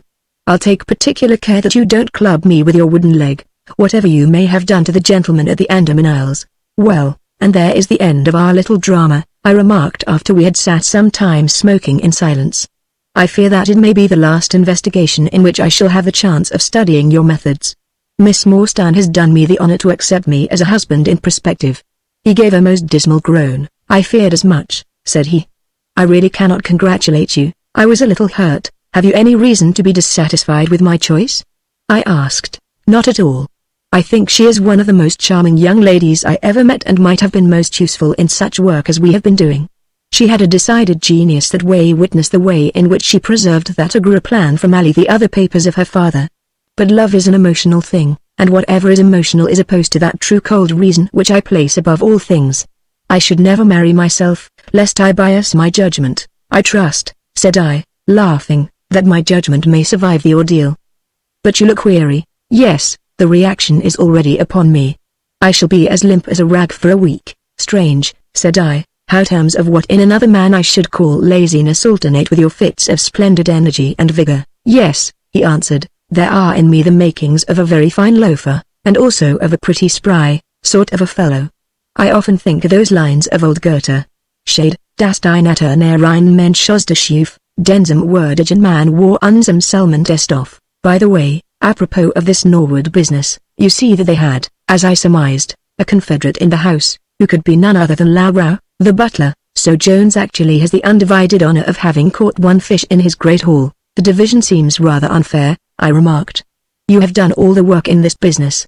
I get a wife out of it, Jones gets the credit. Pray what remains for you? For me, said Sherlock Holmes, there still remains the cocaine bottle. And he stretched his long white hand up for it.